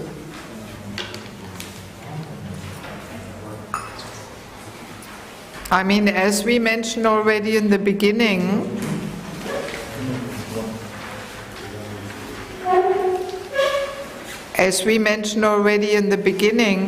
for many devotees, this is informally already going on in their lives, right? I was sharing about myself right from the first day. I always had such kind of relationship in my life where I had this feeling this person has no other interest except helping me and guiding me and seeing to my growth and development. So for many devotees this informally is already going on. But as we were saying, we can capture more devotees in this network of care if there's a bit of a structure there, if it is more facilitated. I remember hearing Sridham Prabhu and Kishore Mataji, they were coming regularly to Ukraine. Nanja Swami invited them and they came very regularly. They still sometimes come, and they were really helping to get the whole thing going. And they were sharing, like in Chaupadi, there's such a network of counselors and counselees. If you don't come to the temple for 4 or 5 days, immediately people are ringing. Oh, where are you? I haven't seen you. Is everything all right? Do you need something? And. Right? So because of this whole structured network there, you almost can't fade away so easily. You will be rung and you know, and people will ask and. Whereas I've heard in other yatras people sharing that when they were sick or something, not a single person was even ringing them for weeks and weeks and weeks. They didn't even notice that somebody was all of a sudden not there anymore or something. Right? These things can easily happen when there's not this structured network, especially when a yatra is big. When it's a very small yatra, oh well, then there's more of a family mood anyway.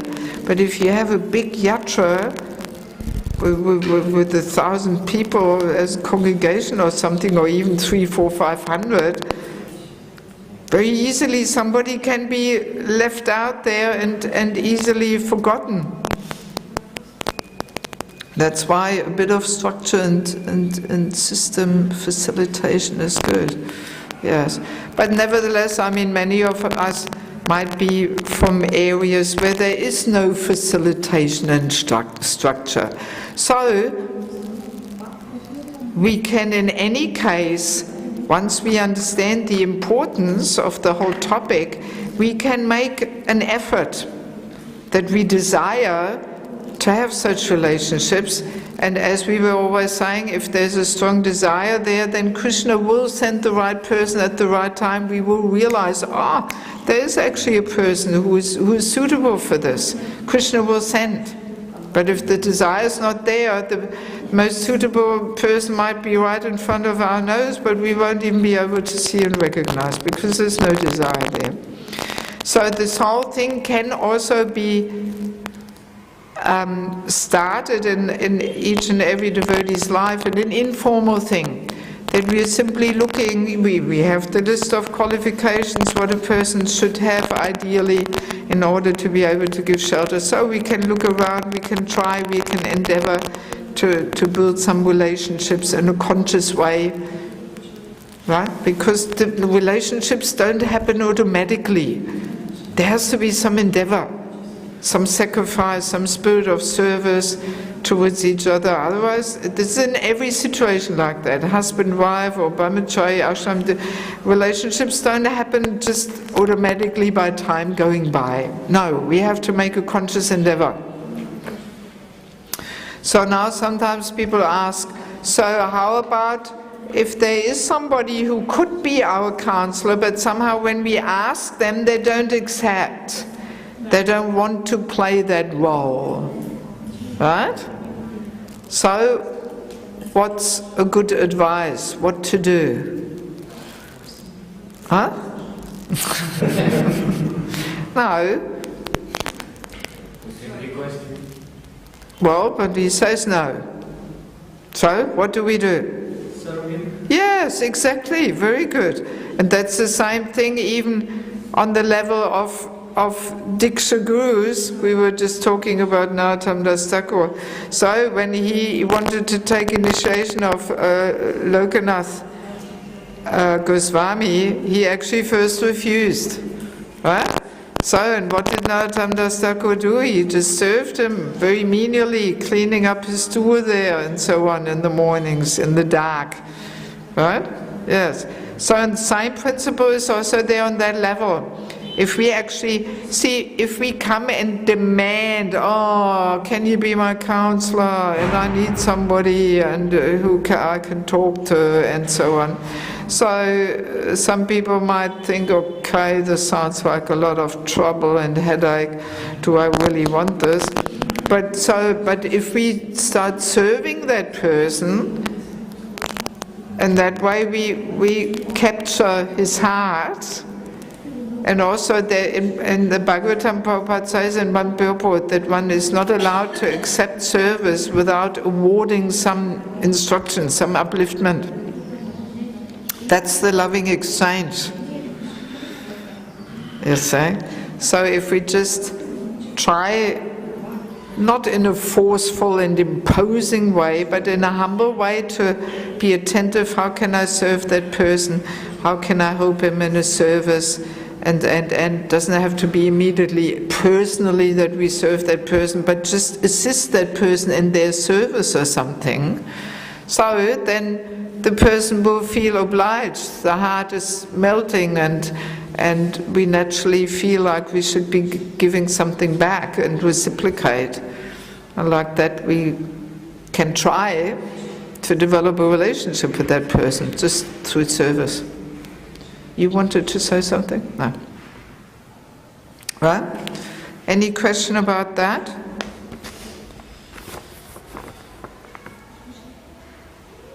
No question?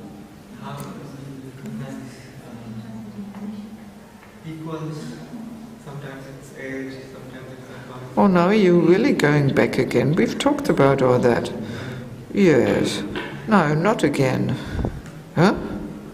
We were giving all the criteria. We were saying the ultimate criteria is one's Krishna consciousness.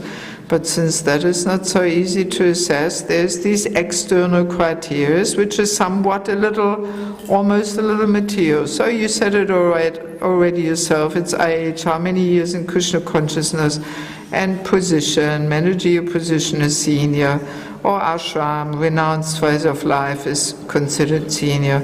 So we were talking about all that. Yes. Yes, Prabhu. So it seems that the concept of counselor, mentor, shiksha, guru is basically the same. Can you explain the difference? Yeah, I mean, all I can say is, like in Chowpatty, they're very much emphasizing that a mentor is not a shiksha guru.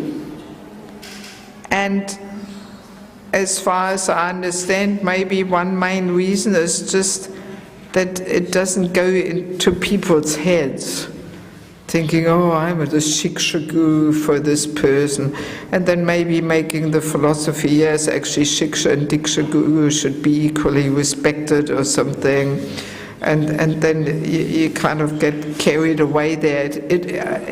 As far as I understand, it's mainly for the protection of the mentors. That they emphasize, no, the mentor is not a shiksha guru, it is more, how do they call it? Servant. Can't remember. You're from Chowpatty? Huh? Nasik, next to Chowpatty. Oh, next to Chowpatty. How do they call it? They have some, not servant leader, can't remember, some kind of a expression made from two words, similar like servant leader. They have some servant friend servant. Can't remember. Huh? Servant leader. Is that how they call them? Huh? Servant leader. Don't they have some friend in there too in the term? Anyway, whatever. So they came up with some expression which captures more that mood of, yes, leading in friendship as servant, like that. But in one sense, in an ultimate sense, you could say, yes, it also depends on the maturity of the mentor, whether he can be, seen as some kind of a shiksha guru, and how you define it. You can say anybody who's giving some more substantial guidance and encouragement and inspiration, he's some form of shiksha guru. He's some manifestation of shiksha guru. But they just don't call the mentors like that. Just to keep things a bit low profile and down to earth and not getting carried away there. Yes. And I mean also, let's be clear, I've mentioned it a few times, but a mentor, there is also more practical involvements in devotees' life there, which a shiksha guru might not be involved in. Like arranging a candidate for marriage, or visiting the parents if there's any problem with him and his parents, or bringing prasadam when he's in hospital, and so there is a more of a more aspects of care on a more daily practical level than a shiksha guru might want to play. So from that point, it is a little different there, you know. Yeah. You said that they can be complementary. Yes, definitely. As I mentioned, we can have sheltering relationships on all kinds of levels there. And in one sense, we can say the more the better.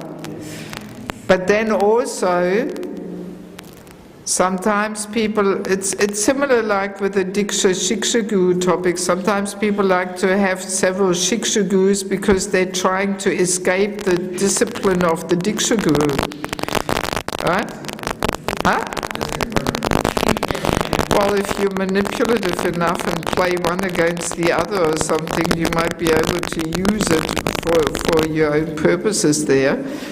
So, and a similar thing can also be with a counselor or mentor relationship, that people have several mentors, and then if they don't like the instruction of one, then they go to the other, and then they say, oh well, but he said I can, and so on, you know.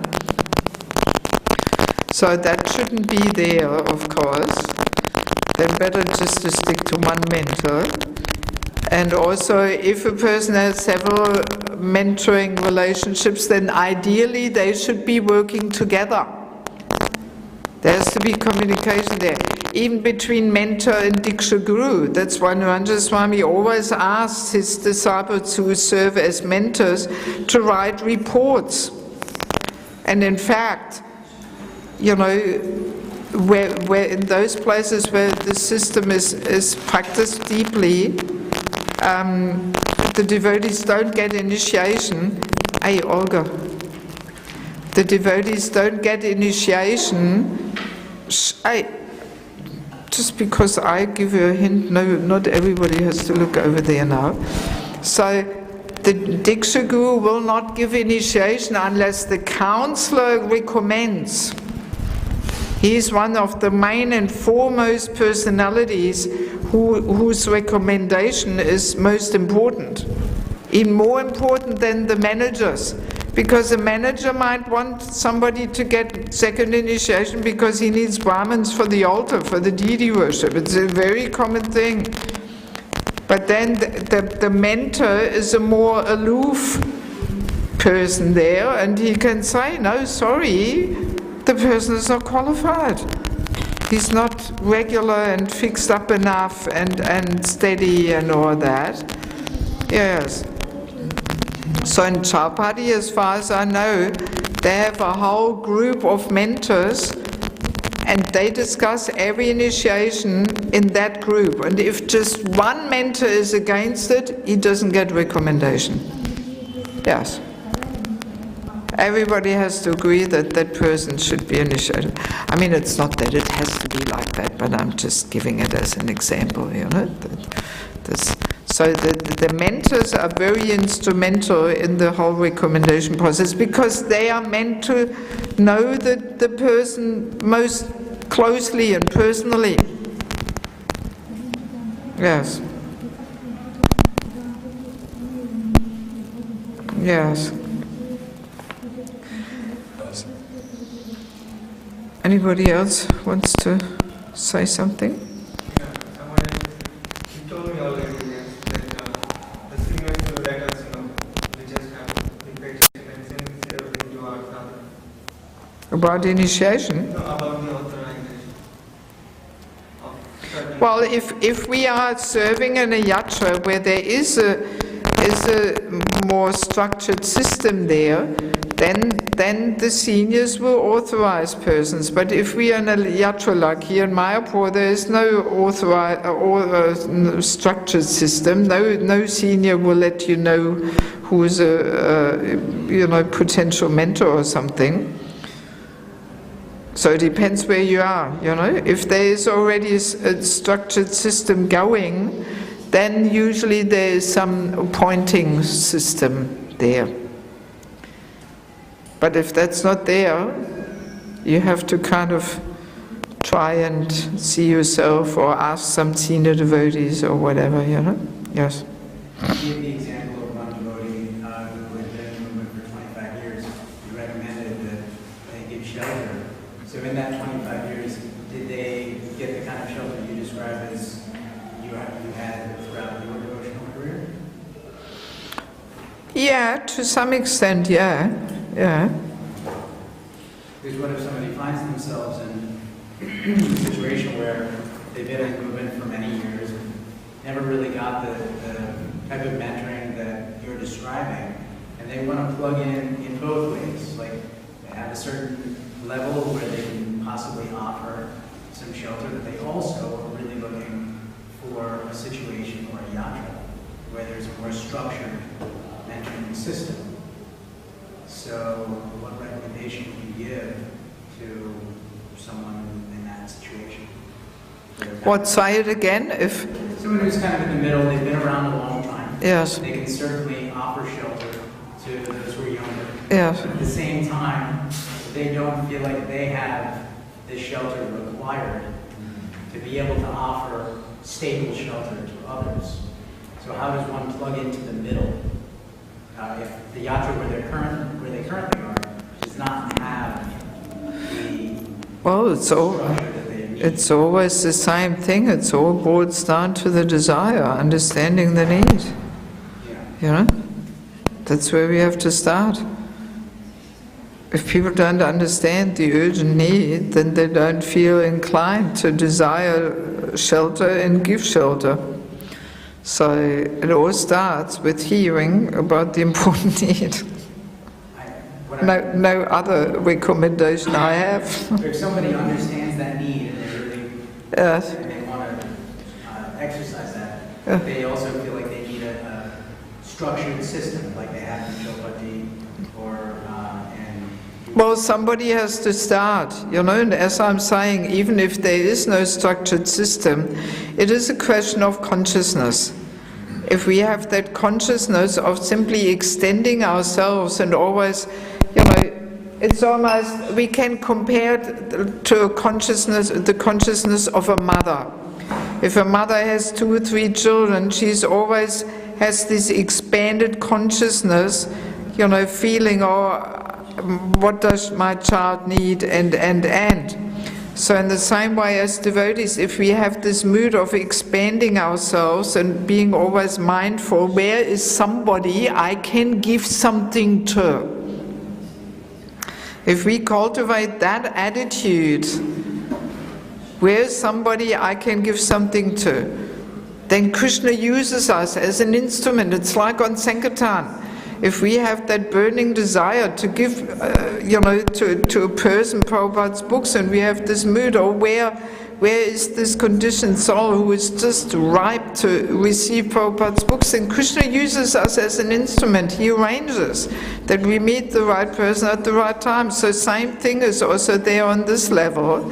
If we have this mood of looking, where is somebody I can give something to, because Krishna's devotees are so dear to Krishna, he will arrange that we meet the right person at the right time.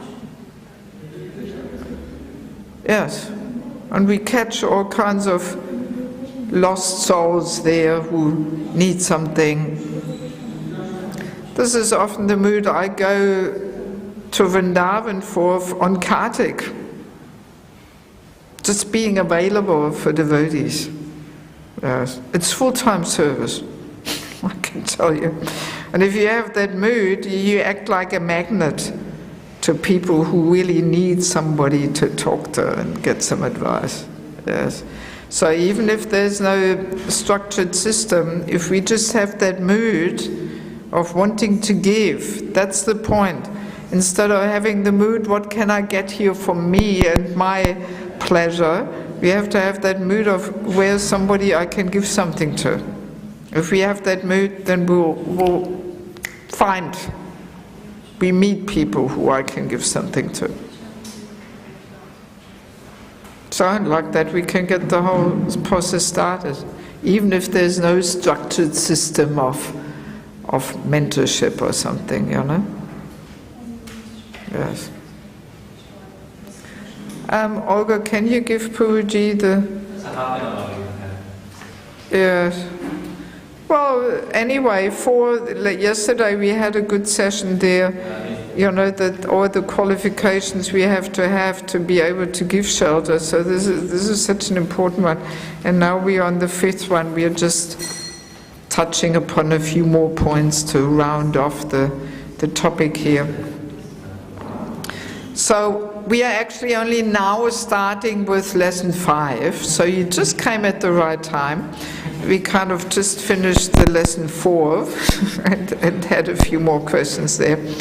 So I once heard a very wonderful explanation of His Holiness Janmashtami. I hope you don't get tired of me mentioning him, but he's just one of the personalities who are really into devotee care and so on. So I once heard a very nice explanation on devotee care, what devotee care is. And he was bringing it down to the point of faith. To nourish and protect a devotee's faith in the process of Krishna consciousness and Prabhupada in Krishna. That's the essence of devotee care. And that's actually a very nice way to see it. So, often people think of devotee care, as I mentioned in the beginning, it's when somebody's in the hospital, or I'm bringing him prasadam, or I'm doing devotee care. But no, it's so much more than that. The essence is really to protect and nourish a devotee's faith in Krishna consciousness. That's the essence. And he was very nicely explaining, if a devotee has unflinching faith in the process of Krishna consciousness, he can survive any calamity because of that unflinching faith. So that's actually the best care we can give to a person, to really help him to develop this unflinching faith in Krishna consciousness. Then he can survive any calamity. But if we don't understand that the spiritual care is really the foundation, if we keep ourselves busy with more external aspects of care, we can care for a person in so many ways, giving him prasadam and this and that and this and that. But if that faith in Krishna consciousness is not deeply nourished, then sooner or later something will happen and he will leave anyway. Even after we endeavored for so long to care in all kinds of practical and more external aspects, if that faith is not there, there will be sooner or later some testing situation and he will not survive. So that's why this whole aspect of faith, this is really the essence of devotee care in a deeper sense. Yes, it's nice and deep way of seeing things. And also we have to be clear, if a person does not accept guidance and shelter, this giving and, last year I called the course Giving and Accepting Shelter, the Foundation to Vaishnava Relationships and Devotee Care. And I somehow had the feeling devotees cannot really relate to the title or something. So that's why this year I called it Our Need for Sheltering Relationships. I thought maybe that makes it a little clearer or something. But in any case, we have to be clear that this giving and accepting shelter has to be the foundation to any other care, any other aspect of care. Because why should we even extend ourselves and shed our energy and our blood for somebody who does not take shelter and guidance? Right? Then our ways of caring for devotees becomes sentimental, emotional, material even, just caring. But why should we care for somebody who's not actually accepting guidance and instruction, how to really move forward in their spiritual life, how to balance their spiritual practice?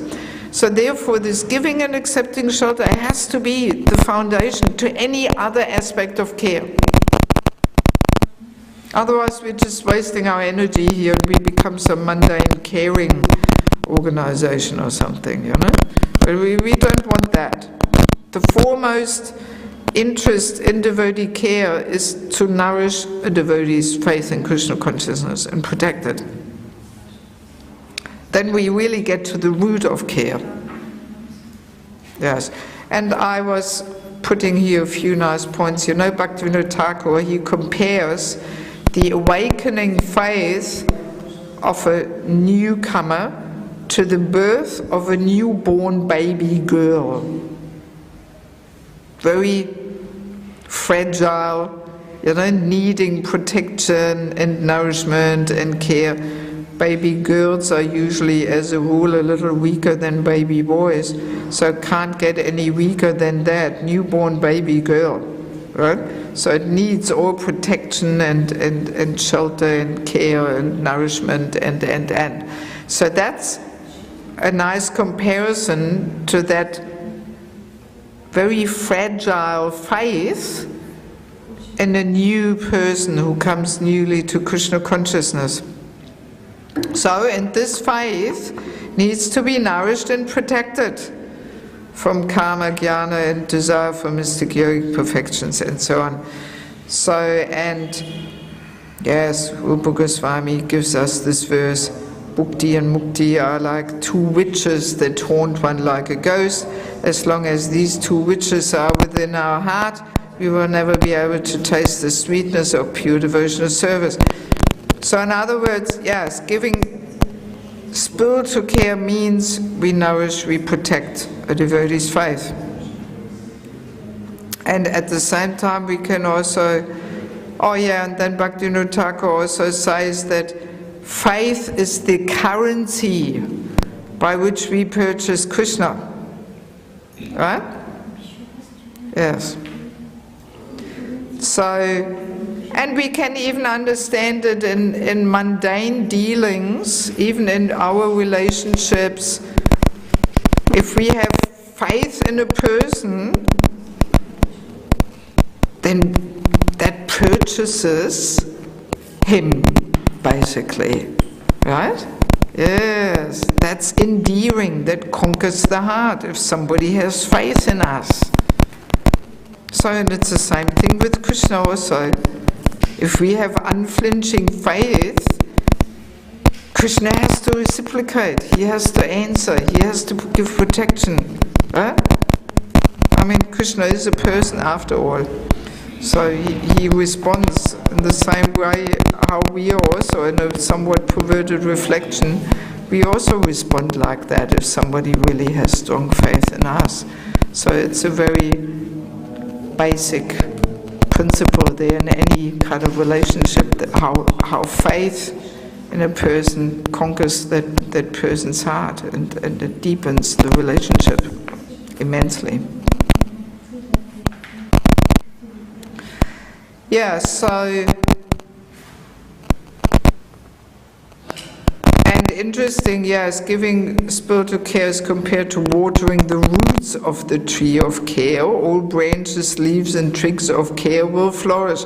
So, I mean, this, again, Chaupadi is a nice practical example because they always started the whole caring system, devotee care system, with this giving and accepting shelter. So now you imagine if everybody is sheltered in trusting relationships, as we were discussing, people want to serve. Then they can serve with heart and soul. And not everybody is suitable to just be a counselor or something. So then people step forward. They say, oh, I want to serve the devotees by helping them with jobs, finding jobs, or announcing, this person has some vacancy in their business, this, that. And then there's another group of people, they say, I want to help people devotees with different housing problems, finding flats, or somebody has a free room, this, that. And then there's people who say, no, I want to serve the devotees by helping them to find a matching partner for marriage. So then, over the years, gradually, all these different committees sprung up there, in Chaupadi. As the need arises, or was arising, the committees came up, and it all was based on this principle that everybody has that sheltering relationships, and then they want to do something more. They want to extend themselves and serve the devotees. And you might know Chapati even has their own bank. Did you know that? Yes. How do they call it? Kaveri or something, can't remember. Yeah, they have their own bank. They have bank accounts, you can take loans, this, that. And their own currency also. Huh? They have their own currency also, like in term. I don't think so. I think it's rupees. Hungary farm, they have their own currency. Hungarian farm, they have their own currency. That I don't know. I think, anybody knows here, Chapati, the bank? No? I think it's rupees. I don't know.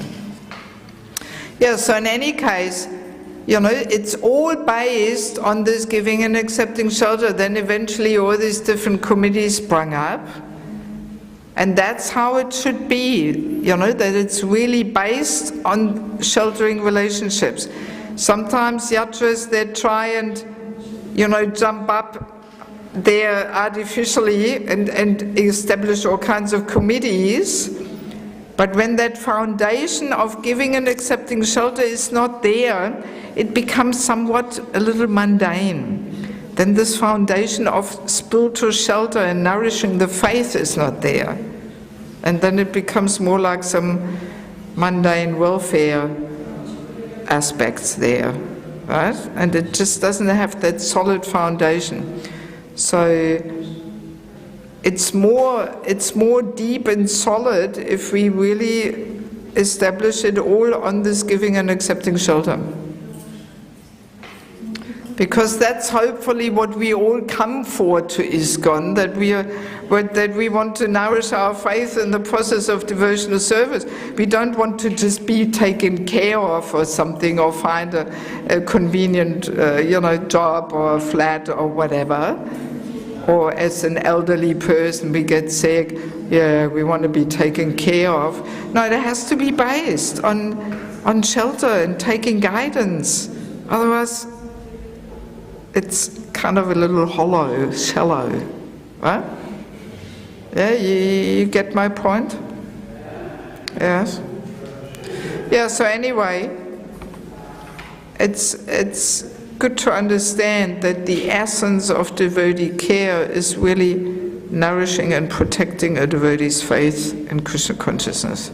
That's the very essence. Yes? Huh? The essence is to nourish and protect a devotee's faith in Krishna consciousness. That's the essence of devotee care.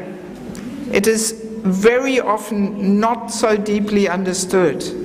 People think in much more external and more mundane ways when they hear devotee care. They don't understand that this must be the foundation of true devotee care, to nourish and protect a person's faith. And that can only be done in sheltering relationships, right? That's what nourishes and protects a person's faith. Yes. So that's a pretty important thing to take home here out of this course, you know? Yes. Yes, because devotee care, there's so much talk about it in ISKCON, but not everybody understands it more deeply. That's the whole thing. And I've seen temples, yatras, where people made some attempts to just establish all kinds of caring committees, but if it is not based on giving and accepting shelter, it's almost like a mundane caring system like we have in the secular world, where there's so many different social offices and this and that. We don't want that. We don't want that. It has to be based on giving and accepting shelter, sheltering relationships, accepting guidance, accepting correction. And then when that is there, then we can build up naturally if a person takes shelter of course we will extend ourselves and do everything, even if there's some more external situations he needs care, right? Natural, right? Yes, but if that is not there, then it is almost mundane, you know? Yeah. Yes, so understanding how important this faith in the process of Krishna consciousness is, it makes it very clear that as devotees, as senior devotees, especially as mentors or counselors, we should never ever do or say anything which damages a devotee's faith in Krishna consciousness or in certain personalities. In Krishna, faith in Krishna consciousness or faith in certain personalities. Yes, let us take an example. Let's imagine a young devotee comes to Krishna consciousness and he's really fired up about some other devotee who he thinks he's so spiritual and so advanced. And we might know, or actually, this person is not that highly advanced as he thinks, because we were saying already, neophyte devotee thinks a neophyte to be advanced and an advanced to be neophyte. So we might know, yes, okay, he's got so many problems, he's not so steady, and he's got a few attachments there, and we might be seeing this, but it would be the wrong thing to say this to this person, right? It would undermine his faith in that devotee, and that's a very detrimental thing. So the idea is, as long as this devotee is inspiring this newcomer to chant Hare Krishna and to follow the four regulative principles, he is doing his job, right? And then as the person is gradually uplifted, he will come to the point where he can discriminate, where he can see, okay, now I understand, actually I thought he was so fantastic, but now I see, you know, he also has a few problems. So, and then he will move on, he will take guidance and shelter and inspiration from somebody else. So we should never ever say anything bad or something about a person who gives inspiration to somebody else, right? So we should not think, oh, we have to protect that person from this person because, oh, he's not so good or something. No, we simply encourage because that person has faith. So we should not just, you know, say, yeah, all right, but, you know, I know something which you don't know, and maybe I should tell him, actually, you know, he's already in the 6th marriage, and, you know, and he's got a problem with women, and this and that, you know, so no, we should simply encourage, but at the same time we can try and also uplift that person, and then eventually he will be able to discriminate. Yes, Peter. It takes great discrimination on the part of, you know, someone knowing that, because sometimes someone who's giving a lot of inspiration, so-called inspiration to a young devotee, might be giving an inspiration that's not Siddhantic. They might be encouraging him to do something that is completely against Krishna consciousness, sort of a false type of Krishna consciousness. So it takes great discrimination to know. Yeah, well, one has to see in the individual situation how dangerous it is and so on.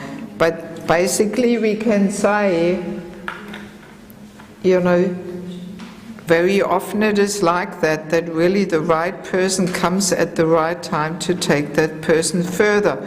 So very easily that person at that stage might just not be ready to accept anybody else. Right? I mean, we have that experience maybe that before we came to Krishna consciousness we might have had some, we were in some Mayavadi group or some Christian thing or whatever, So in the ultimate sense, you could say they're all part, in one sense, of the Guru Tattva line there, because they're playing their part to bring us finally to the process of Krishna consciousness. You know, in the broad sense, we can say. So, and even if we see, you know, usually it's also simply like this. If a person has strong faith in somebody and really adores that person, and then we come and we say something, then it will break our relationship with him. Then immediately they will take, you know, a negative stand towards us and go more towards that person. So the best thing to do is to simply be encouraging, but then also give our association. And try to uplift him and bring him into the right direction, but not in a way of criticizing that person, but simply reaching out to him, making friendship, involving him in whatever way we can. And then sooner or later the person will be able to discriminate. Yes. If he's sincere. You know, and if he's not sincere, see, the thing is, we all get what we deserve and what we want. Well, Govinda Maharaj always says it. Yes, we get what we deserve and what we want, and it's a fact like that, you know? Yes.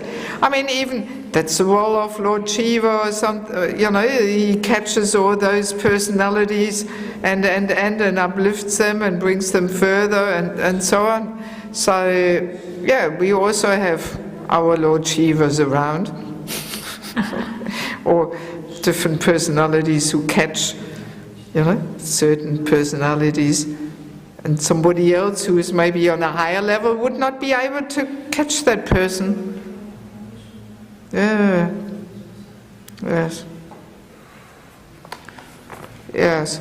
So, and now one thing, I think the question, did it come up already once? What is don't suppress it? Yes, exactly. I want to go to that. How to act when we notice some anarthas in a senior devotee. I was once asking Narendra Swami about this, because, yeah, it's just like that as you are a little longer around and you get also a bit more mature, a little bit more perceptive, you can easily detect things also in very senior devotees. And that was giving me a little, you know, a little trouble, and I wasn't sure how to deal with it, and I almost had some guilt feelings that I'm just seeing the negative, and I'm like the fly going for the stool instead of like the beef going for the honey and so on. So I once asked him how to deal with this situation. If you see something inappropriate or some little shortcoming there in a rather senior devotee. So, and he gave me these 3 formulas which just have helped me so much, and that's why I want to share it with all of you. First one is, don't suppress it. Meaning, he was saying to me, well, you know, you can't expect that every senior devotee is 100% pure devotee. We are all in the wash. We are all in the shower here. And also, let's remember, even on the level of bhava, there can still be some subtle anarthas there, even on that level. Yes. So first principle was, don't suppress it. Don't have guilt feelings that you see these things. Yes, accept. There is some shortcomings even on higher levels. That's the way it is. We're all in the purifying process here. Right? So, and then the second is, don't dwell on it. Meaning, don't constantly think, oh, yeah, but he has this, and you know. So, if your mind can't let go of it, it means you have some problem. It actually means you're envious. You think, actually, he shouldn't get that recognition because I can see he's got something there, but seems like nobody else is noticing it, and why is he, honored so much, and. So if your mind is dwelling on it and you can't just park it and let go of it, then it means in our hearts there's a problem. So don't dwell on it, is the second thing. Because this is often what's happening, that people dwell on it. You ever come across that? That people just can't park it and they have to bring it up again and again, but that person did this and that and so on. We can't just let it be as it is and leave it up to him and Krishna or something, but we dwell on it and we constantly, the mind is involved with that thing. So, and then the third one is don't broadcast it. Don't tell everybody that, yes, you, by the way, you have detected that this person actually has some little thing there, and he's like this and like that. Trying to protect others from that person and his an artist there or whatever. Yeah, so and I find this very helpful. Don't suppress it, don't dwell on it, don't broadcast it. Yes.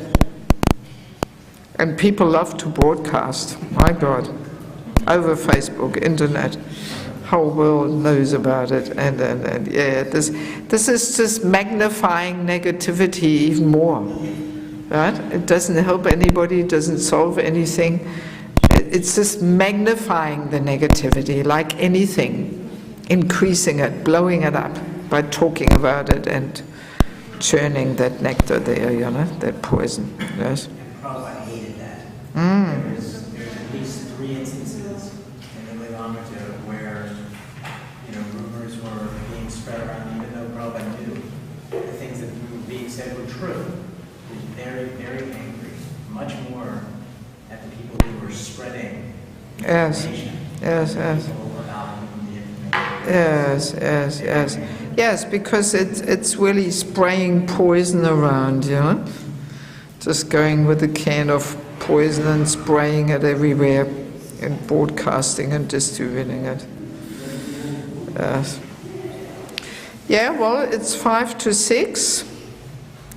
So even though we didn't, talk about every aspect there. I mean, just for you, you can privately look up in your free time the purport to 4.4.12. That is a nice purport, and it describes there how important it is. Or shall I quickly read it?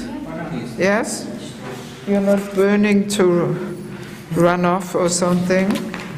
Yeah, because especially for counselors or mentors or caregivers, it is a very nice principle to understand. This is in connection with Sati when she burned herself there, and when Daksha was criticizing Lord Shiva.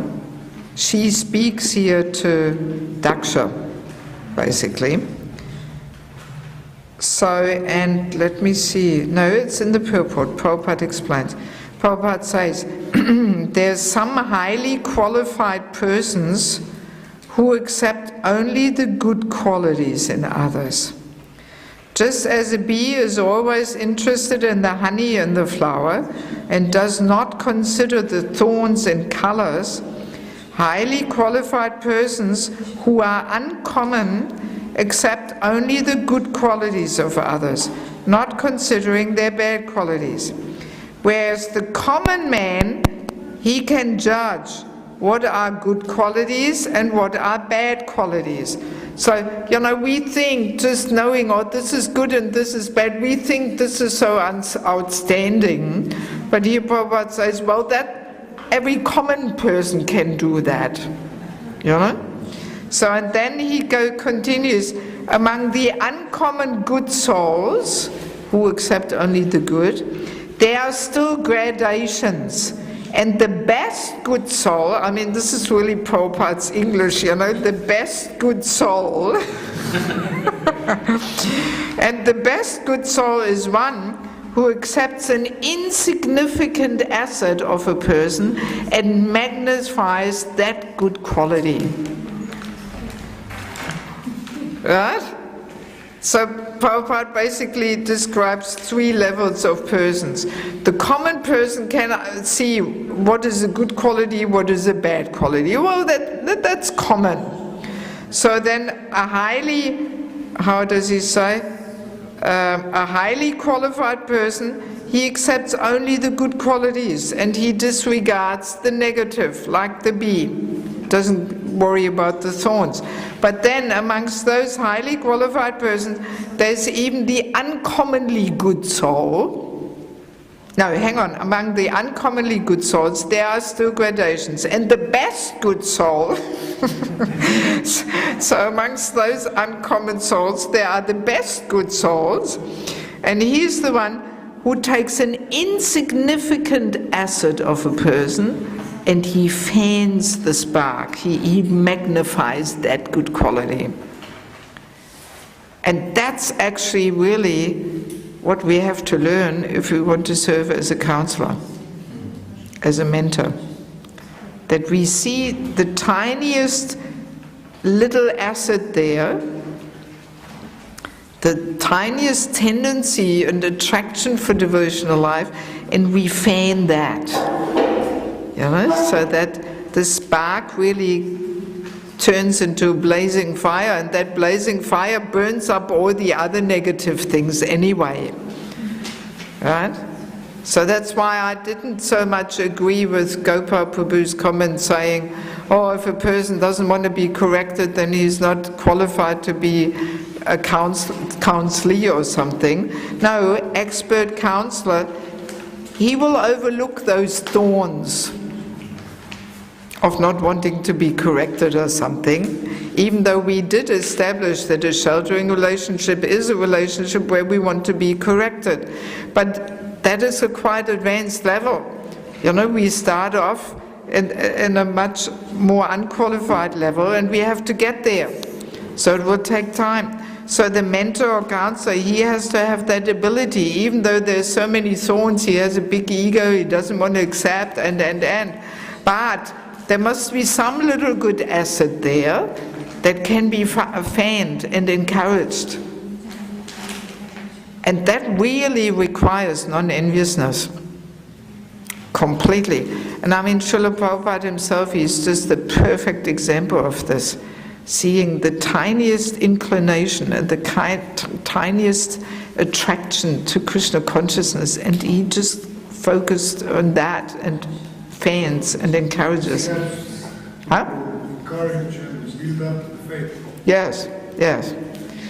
And there is this nice story from Prabhupada in Australia, in COMMENT Prabhu's book, where Prabhupada is in Melbourne, and there was, I think it was Shyamananda, huh? Was it Shyamananda? Yes, Shyamananda, he was an artist, and he had gone a little off Krishna consciousness. He grew a big beard and long hair, and he was not coming to the temple anymore. So, and then Prabhupada was visiting Melbourne, and Shyamananda wanted to come and see Prabhupada and offer him a beautiful painting. It's actually still hanging in Prabhupada's room in Melbourne. And all the devotees were so curious. Let's see how Prabhupada will react when he sees this Shyamananda with his big beard and long hair. And they were all expecting, oh, he's probably going to chastise him like anything and put him in his place. And it is so funny, anybody who's been to Melbourne, they know, you know, the stairs up there to Prabhupada's room, and then there's also several rooms here and there. So it's so nicely described how all the devotees were hanging in the doors, you know, trying to watch and see what's happening there when Prabhupada meets this devotee. You know, several heads over each other were all peeking there and trying to witness this meeting. So and Prabhupada was just in such a sweet way meeting this devotee, and he would just ruffle his hair a bit and tickle on his chin there, playing with his beard, and in a very funny way he would break this little tension or awkwardness, and Prabhupada just said, "Oh, what's this here?" And then Shamananda says, "Yeah, it's a beard, Prabhupada." And then he's ruffling his hair, and Prabhupada is saying, "So why you got a beard?"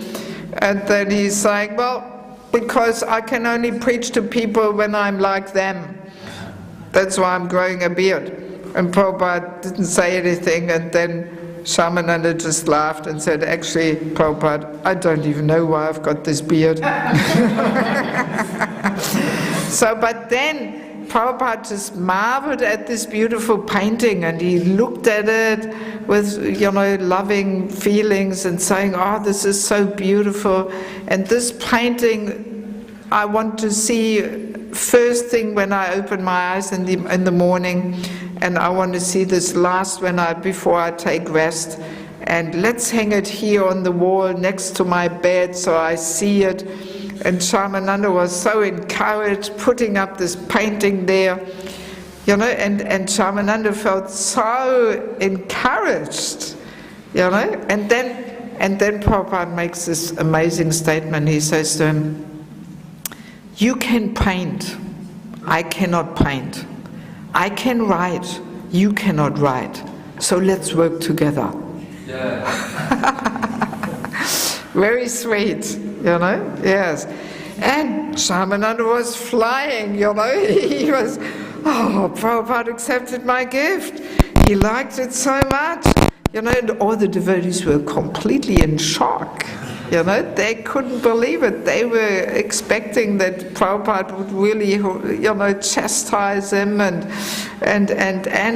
but that's this mood of just accepting a little acid there, a little spark, and just fanning that, encouraging that, So Prabhupada was very, very expert in this, Yes. Shri tells a story of a morning walk where Prabhupada was walking with all the bigger leaders in the movement. And everyone was coming with their issue. This devotee is this kind of nonsense, and this devotee has this problem, and this devotee has that, and this should happen with him, and this should happen with that. And Prabhupada was just listening patiently and walking along, and finally Prabhupada just stopped and put his cane down. He turned around and he said to all of them, he said, "You have come only to discourage. I have come only to encourage."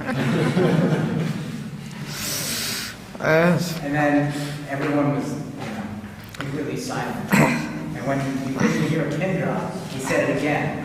"You have come only to discourage. I have come only to encourage." Just to drive the point home. And it stuck with Shri Guru so much that he never ever criticizes anyone. Anyone knows Shri Guru, he's just he's like Prabhupada, just encouraging whatever. So And I mean, as we were discussing in the whole topic of envy, that this is usually why we do this, finding the faults and putting people down and to establish our superior position, It's subtle, but it's there, Okay, everybody, so please quickly turn to your neighbor, share not only what this session gave you, but what the whole seminar gave you, since this is the conclusion of it. So quickly share.